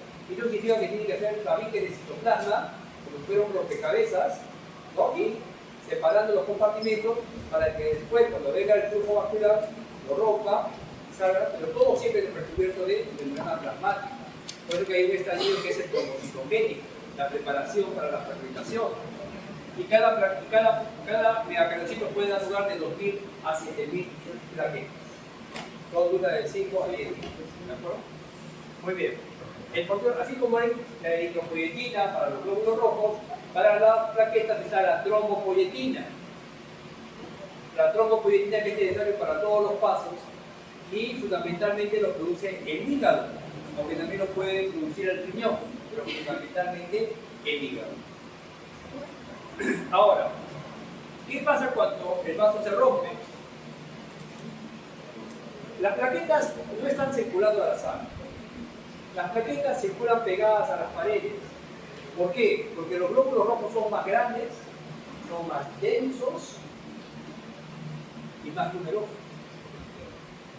Y es un fenómeno físico que hace que el grupo de los glóbulos rojos vaya por el centro y las plaquetas se desplazan hacia las paredes. Por eso es que cuando se rompe el vaso sanguíneo, las que tienen la primera oportunidad de salir son las plaquetas. Las plaquetas, al salir, tienen un receptor de GP1B, que es un receptor de colágeno.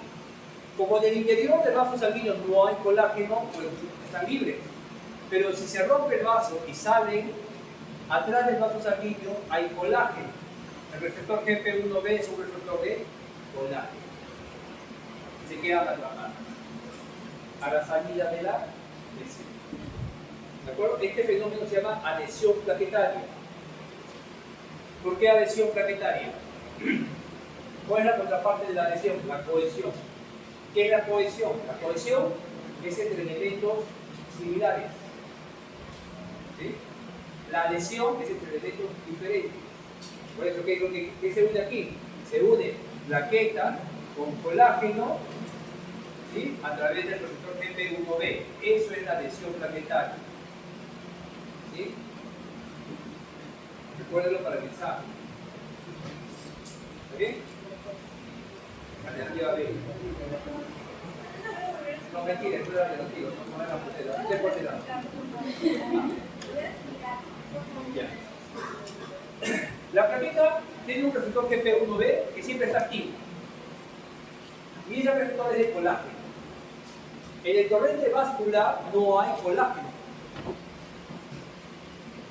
Y por eso que están libres.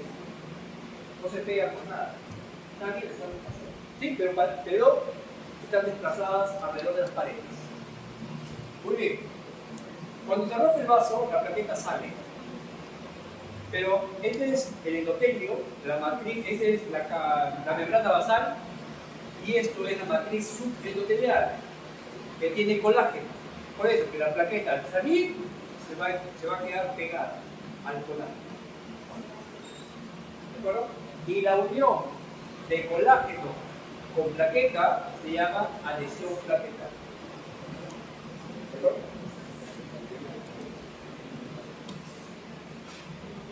Esta unión se va a potenciar por el factor de von Willebrand, que lo produce en el endotelio y las propias plaquetas. Potencia esta unión. Ustedes lo ven que estos cuadraditos se meten en el medio, potencia. La enfermedad más frecuente de la hemostasia es la enfermedad de von Willebrand, donde falla este factor y se expresa con sangrado. Generalmente leves, pero que tiene esa tendencia a sangrar. ¿Qué es lo que falló? El factor de von Willebrand. El factor de von Willebrand, y está inmersa en la lesión. Muy bien, una vez que la plaqueta se unió, se va a activar. ¿Qué va a pasar? Va a cambiar de forma. Se va a dilatar, va a emitir unos pseudópodos y le va a pasar todo esto que le llama la activación plaquetaria. Metamorfosis viscosa, que es el cambio de forma, activación del GP2B3A, síntesis de proloxano A2, secreción y liberación de contenido de los glándulos, activación procoagulant de la membrana. Entonces, ¿qué va a hacer? Va a activar otro receptor, que es el GP2B3A. Va a eliminar el contenido de los glándulos, va a dilatarse, va a proyectar unos pseudópodos y va a cambiar la superficie de su membrana. Activar procoagulant. Todo eso es activación plaquetaria. ¿Para qué? Para activar a las otras plaquetas. Esta plaqueta que está viniendo por aquí, si toca la membrana del pseudópodo, también se va a activar. Y si entra en contacto con el contenido de los glándulos, también se va a activar. ¿Qué va a suceder? La que se quedó adherida, la primera plaqueta, es el centro de la reacción. Porque todo lo que llega a estas inmediaciones va a pasar lo mismo. Y va a suceder eso. Todas las que llegan se comienzan a activar. Y parte de esa activación es activar el GP2B3A. Todas hacen lo mismo. ¿Y qué es lo que va a suceder? Ese GP2B3A es un receptor de fibrinógeno. El fibrinógeno es la proteína de mayor concentración después de la albúmina. Hay grandes cantidades. Es una molécula simétrica, ambos extremos son iguales, ambas plaquetas tienen el mismo receptor y por lo tanto lo utilizan como fuente de unión. Esta unión de plaqueta con plaqueta se llama agregación plaquetaria y está mediada por el GP2B3A y el fibrinógeno. Tienen dos formas de unir. La adhesión plaquetaria, hemos dicho GP1B con colágeno, el factor de von Willebrand, y la agregación plaquetaria, que es el receptor GP2B3A con el fibrinógeno utilizando después de. Entonces, todas van a hacer y van a formar el trombo plaquetario. Estas son plaquetas activadas. Ustedes ven el pseudópodo, que puede ser tan largo como el mismo diámetro de la plaqueta. Se lo ven ahí, ahorita lo ven, plaquetas activadas, plaquetas en reposo. ¿Sí? Muy bien, y es aquí donde se forma el tapón plaquetario. ¿De acuerdo? Entonces, otra vez, adhesión, activación y agregación plaquetaria. Y todas las plaquetas se han unido. ¿A dónde se han unido? Se han unido entre ellas y se han unido a la matriz subendotelial.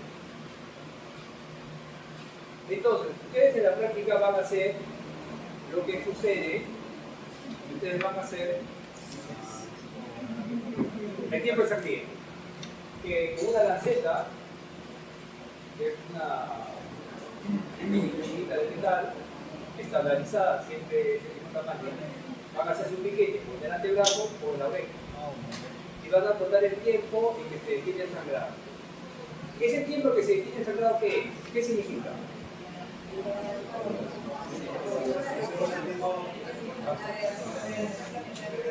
Ya, las plaquetas han llegado a la agregación plaquetaria formando el tapón plaquetario.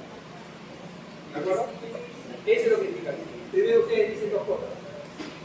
Hay plaquetas. Y funcionan. ¿De acuerdo? Porque puede haber plaquetas y no funcionan. O no puede haber. Simplemente con esa prueba que ustedes encuentran. Sí. Recién vamos. ¿De acuerdo? Ya. Entonces eso va a pasar. Pero hemos dicho que ese tapón es muy débil. La unión de la plaqueta con el colágeno es débil. entonces se puede prender y volver a sangrar. Entonces para eso viene la siguiente fase de la coagulación. Bueno, aquí tienen la cantidad de plaquetas. Tienen ustedes, esta es la cromocitopenia. Realmente se estima que una persona realmente necesita 1000 plaquetas por milímetro cúbico, pero cuando las plaquetas bajan por debajo de 50.000, al paciente lo hospitaliza. ¿Por qué? Porque si normalmente debe tener 150.000 como mínimo y tiene 50.000, está descendiendo. No lo va a mandar a tu casa, porque si sigue descendiendo y se queda sin plaquetas, se va a morir.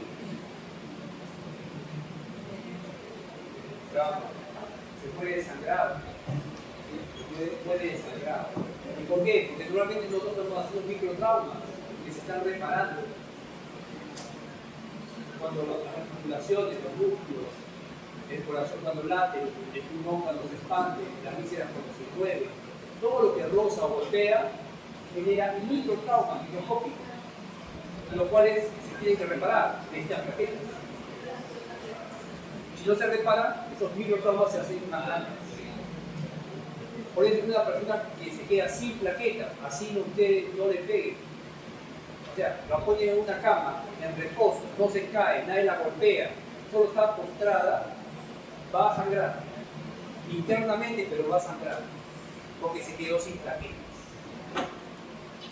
Bueno, entonces, por eso es una emergencia, entonces no pueden llegar a ese extremo. Por eso es que ya desde 50.000 los protocolos dicen que el paciente hospitaliza. Y ya que tiene que ir viendo dónde consiguen las plaquetas, porque si llega a quedarse con cantidades mínimas, así que se puede morir de sed. Muy bien, entonces tienen que sujetar esta plaqueta. De eso se encarga la coagulación. ¿De qué depende la coagulación sanguínea? Bueno, es que el fibrinógeno, el mismo fibrinógeno que se utilizó en la agregación plaquetaria, también se utiliza para que se forme la fibrina. El fibrinógeno se convierte en fibrina. El fibrinógeno es soluble y la fibrina es insoluble. Lo podemos ver acá, creo que lo tenemos aquí. Este es el fibrinógeno. Tuvo un montón de moléculas, hemos dicho que es una molécula fibrilar simétrica, ¿sí? Es una fibra simétrica, hay un montón de fibrinógeno. Cuando se activa, el fibrinógeno se convierte en fibrina y la fibrina se une con fibrina. Como son filamentos, ¿qué pasa cuando se unen los filamentos? Forman cuerdas. ¿Y qué pasa cuando se unen las cuerdas? Se unen las cuerdas, forman una red. Y entonces hablamos de la red de fibrina. Cae sobre el tapón plaquetario sujetándolo. Como al caer va a atrapar glóbulos rojos que estaban circulando, cambia de color, porque inicialmente el tapón plaquetario es blanco. El tapón plaquetario blanco solamente de plaquetas es un tapón provisional. ¿No? En cambio, cuando se vuelve el tapón rojo, es el tapón definitivo. Muy bien, ustedes ya comprendieron lo que es la fibrina. Esto de aquí es fibrinógeno. Y esto de aquí es fibrina. Esto de aquí es soluble. Esto de aquí es insoluble, por eso cae, precipita. ¿De acuerdo? Entonces, ¿qué cosa es la coagulación? Es el mecanismo mediante el cual el fibrinógeno se convierte en fibrina. Una proteína soluble se convierte en una proteína insoluble, cayendo sobre el tapón plaquetario sujetándolo para que nunca más se desprenda. ¿De acuerdo? ¿Por qué se llama coagulación? ¿Ustedes han visto coagular algo? La cocina. ¿Saben dónde queda? La cocina aquí, ahí.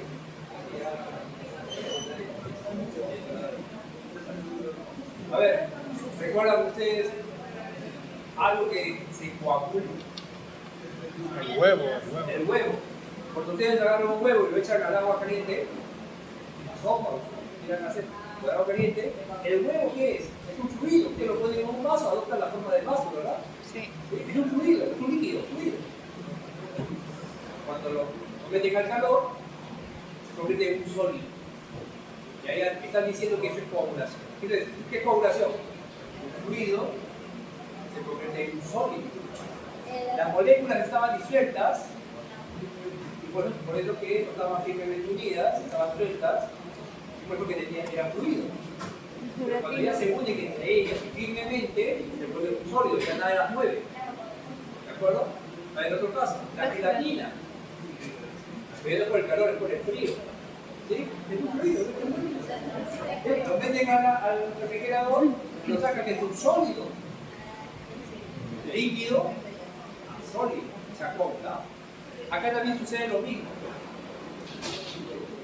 Esto es soluble y esto es insoluble. ¿De acuerdo? Por eso que aquí ustedes utilizan el término coagulación. Hay un cambio de estado físico. ¿Sí? Hay un cambio de estado físico de algo que es un fluido a un sólido. Ahora, en este caso es la temperatura, pero en el caso de la coagulación sanguínea es una reacción enzimática en cascada que necesita, como toda reacción enzimática, la enzima, el sustrato y un catalizador. Muy bien, esto ya lo mismo y lo entendimos, ¿verdad? ¿Cuál es el objetivo de la coagulación sanguínea? Formar la fibrina. La fibrina, una vez que se forma, se retrae. Tanto así que hay una prueba antigua que se llama la retracción del coágulo. Ponía una muestra de sangre y se coagulaba. Pero pasado un tiempo ese coágulo se reducía, se retraía. ¿Por qué sucedía eso? Porque la fibrina maduraba y se retraía. Entonces, ¿qué hacía? ¿Para qué servía? Si veían que la muestra no formaba el coágulo, pero no se retraía, ¿qué pensaban? No hay fibrina. El problema del paciente es que no hay fibrina, no se retrae el coágulo. Actualmente esto ya no se hace, porque ahora es fácilmente venir al laboratorio que lo doce. Pero era válido. ¿De acuerdo? Este fenómeno le llamaban la retracción del coágulo. Muy bien, entonces, ¿cuál es el objetivo de la coagulación? Formar la red de fibrina, que venía del fibrinógeno. Lo ocasionaba una enzima que era trombina, y la trombina venía de una proenzima simógeno, que era proteína inactiva. La protrombina se convertía en trombina. ¿Está bien? Tiene que ser, esto es importante. ¿Quién hace la acción de fibrinógeno en fibrina? La trombina, que tiene un precursor que es la protrombina. ¿De acuerdo? La proteína la forma No, la protrombina con todos los factores de coagulación los forma el hígado. Están circulando. ¿De acuerdo? Entonces, esta protrombina tiene que activarse. ¿Quién activa la protrombina en trombina? Lo vamos a llamar aquí la vía común. Y la vía común tiene dos formas de activarse: la vía intrínseca y la vía extrínseca. Esta es la cascada de la coagulación. Pero todo confluye en formar fibrinógeno en. Bien, aquí lo que ustedes tienen que es la cascada de la coagulación. Bueno, aquí para saber esto es que los factores de coagulación tienen, cuando hay fractura, números romanos. Son del 1 al 13, son 12 factores enumerados del 1 al 13. Falta el número 6, raíz factor 6. Lo que sucede es que cuando se hizo el descubrimiento de los factores, en distintas partes del mundo, les daban diferentes nombres. Entonces hubo una convención, y para que no afecte a nadie, que todos querían poner su nombre, dijeron algo neutral: vamos a poner el número romano. Entonces le dieron número romano con los factores. Pero después se dieron cuenta que el factor 6 era el mismo 5 activado. Entonces tuvo que desaparecer, y esto lo reemplazaron porque iba a crear mucha confusión. Entonces no existe factor 6. ¿De acuerdo? Entonces, en el examen, ustedes ven como alternativa factor 6, esa no es la respuesta. No sabrán cuál es, pero esa no es. ¿De acuerdo? Muy bien, todos son enzimas, a excepción del factor 4, que es el calcio, y el factor 5 y el 8, que son catalizadores. Porque una cosa es la enzima y otra cosa son los catalizadores. Entonces, el 4 es el calcio y el 5 y el 8 son catalizadores. ¿De acuerdo? Después todas son enzimas. El 5 y el 8. 5 y 8. El 5, el factor 5 y el factor 8. Entonces, en la formación de la fibrina, se tiene que formar primero la trombina, y antes de la trombina, formarse el complejo protrombinasa. ya conocemos esto. El fibrinógeno, que es un monómero, se convierte en fibrina a través de la trombina. Pero esta reacción es reversible. Va de un lado, donde pueden seguir ese fibrinógeno, entonces se puede deshacer la fibrina. Para que esto no suceda, hay un factor que es el factor estabilizador de la fibrina, que es el número 13, que lo activa la trombina. Y él va a buscar los sitios de unión y va a hacer que se formen enlaces covalentes que ya hacen imposible que se pueda desactivar. O sea, nunca, una vez que actúa el factor 13, nunca más la fibrina regresa a ser fibrinógeno. Ustedes ven aquí cómo se activa, le quitan un fibrinopéptido, un fragmento, y se convierte, el fibrinógeno se convierte en fibrina. Todos los factores de coagulación son simógenos, es decir, tiene una molécula que es inactiva, a la cual le cuidan un fragmento y se convierte en la molécula activa. A todos les pasa eso. Muy bien, entonces, ¿quién convierte el fibrinógeno en fibrina? La trombina. ¿De dónde viene la trombina? De su precursor, la protrombina. Muy bien. ¿Y quién convierte la protrombina en protrombina? Complejo protrombinasa. Y hay 4 elementos ahí. El factor plaquetario 3, el calcio, el factor 10 y el factor 5. El factor 10 es la enzima. El factor 5, ¿qué cosa es? El catalizador. La coenzima. Esas perlas lilas son el calcio. Y esta es una membrana plasmática de la plaqueta activada, que le llaman factor plaquetario 3. Miren ustedes, cuando la plaqueta está en reposo, el factor plaquetario 3, que es un fosfolípido, está en la parte interna. Y entonces aquí no se puede formar el complejo. No se puede formar el complejo porque no hay factor plaquetario 3. Entonces el fosfolípido tiene que salir a la superficie. Y esto pasa solamente en la plaqueta activada. El fosfolípido que estaba en la parte interna sale a la parte externa y sobre él se deposita el factor 5 y el factor 10 para formar el complejo protrombinasa. ¿Está bien? Entonces, ¿dónde se forma el complejo protrombinasa? Sobre la plaqueta activada, no en la reposo, en la plaqueta activada. A esto le llamamos la unidad procoagulante de la membrana. Muy bien, entonces ahí es que se forma el complejo. Pero ¿qué pasa? El 10 tiene cargas negativas. ¿Cómo? Y el fosfolípido tiene cargas negativas. ¿Cómo unen dos cargas negativas?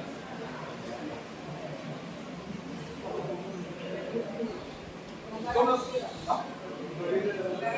Poner una carga positiva en el centro. Y eso, por eso es que hay calcio. Si no hay calcio, no se forma el complejo. Y es lo que van a hacer en la práctica. Ustedes van a utilizar un quelante del calcio, el oxalato, que retire el calcio de la muestra. Si retiran el calcio de la muestra, entonces el 10 no puede formar el complejo con el fosfolípido. No, calcio, solamente. Ahí está. Complejo tronco. ¿De acuerdo? Ahora, está buena la idea de unir las dos cargas negativas para que se funcione con la carga positiva. Y el hígado le va a dar más cargas negativas a los factores que tienen que pegarse a la membrana a través de un proceso de carboxilación. Ustedes lo ven aquí, tienen que unirse. Entonces, ¿qué hace? Le da más cargas negativas a los factores que tienen que pegarse a la membrana. ¿De acuerdo? ¿Qué hemos visto? Y esto lo hace a través de un proceso que depende de la vitamina K. Si no hay vitamina K, no hay cargas negativas. Si no hay cargas negativas, ¿qué va a suceder? Si no hay cargas negativas, no se va a poder posicionar. No hay complejo protrombinasa. Y si no hay complejo protrombinasa, no hay trombina. Y si no hay trombina, no hay fibrina. Si no hay fibrina, hay sangrado. Entonces, ¿cómo se va a expresar la deficiencia de vitamina K? Hemorragia. Hemorragia.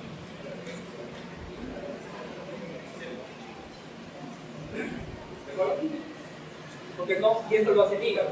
El hígado primero sintetiza los factores de coagulación y después rescata a los que necesitan las cargas negativas, le da las cargas negativas a través del proceso de carboxilación y otra vez a la partículas. ¿De acuerdo, profesor? De segunda intención. Muy bien. Entonces ya conocemos el complejo protrombina. Esto es una plaqueta activa, ¿verdad? No es cualquier plaqueta, es la plaqueta que está en la zona de la lesión. Muy bien, ahora, ¿de dónde viene el 5? Lo activa la trombina, que es un catalizador, ¿verdad? El calcio está en el plasma. El factor plaquetario 3 es la plaqueta activada. Y el 10, ¿dónde viene? El 10 hay dos formas de activar. Una es la vía intrínseca y otra es la vía extrínseca. Entonces vamos a ver cómo se activa el factor 10. El factor 10 se puede activar a través de la vía extrínseca, a través del factor tisular. El factor tisular está en todas las membranas, excepto el endotelio y las células sanguíneas.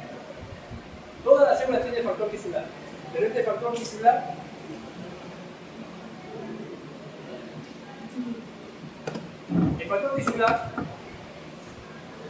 está dentro de la membrana. Para que se pueda activar, tiene que romperse la membrana.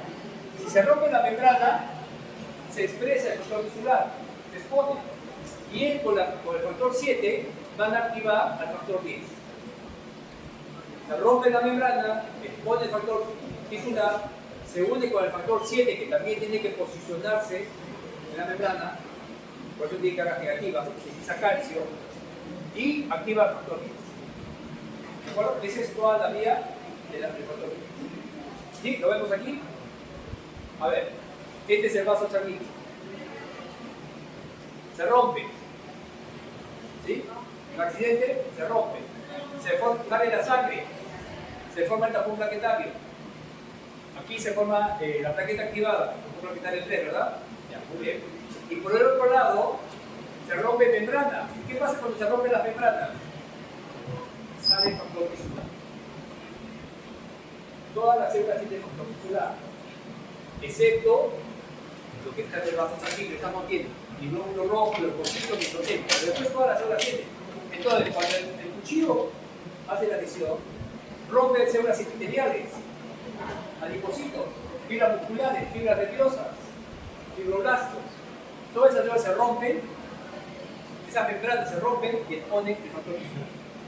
Por la sangre sale el factor 7, se une el factor 7 con el factor tisular y activan al factor 10.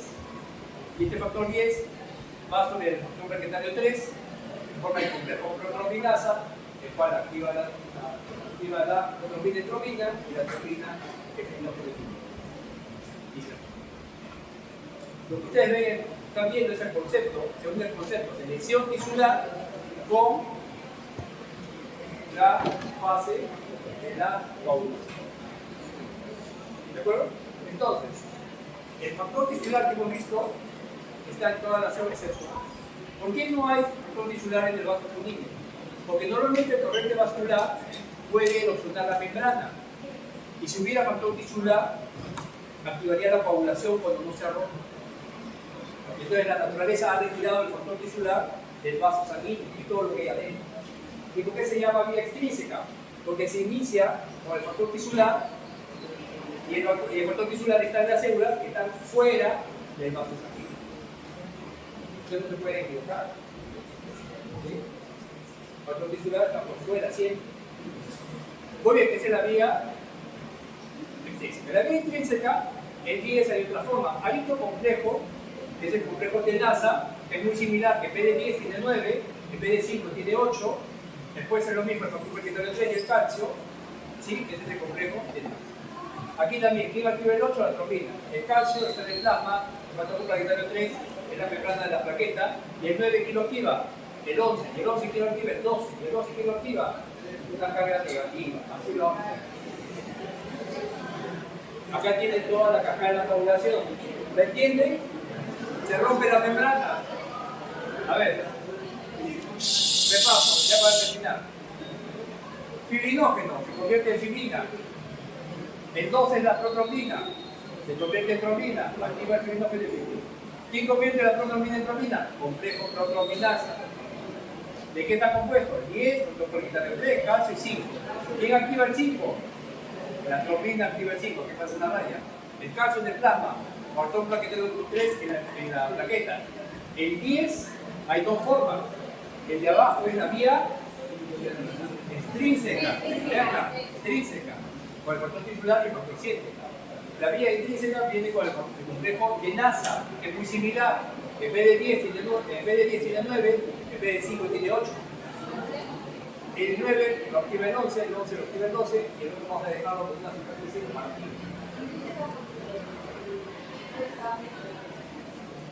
Claro, hay factores que están dentro del valor mínimo que van a propiciar la actividad o el inicio de la. Muy bien, ahora, ¿qué más ahora? Ya, muy bien, se formó ya se es un vector. ¿De acuerdo?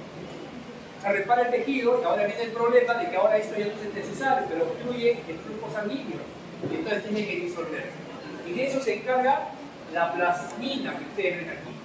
Es una enzima que comienza a degradar a la fibrina. Ahora, la plasmina viene de un precursor, que es el plasminógeno. Cuando se forma la fibrina, se le pega el plasminógeno. Apenas se forma la fibrina, se pega el plasminógeno. Y entonces, ¿qué están esperando? Esperando que los tejidos secreten una molécula que es el activador tisular del plasminógeno.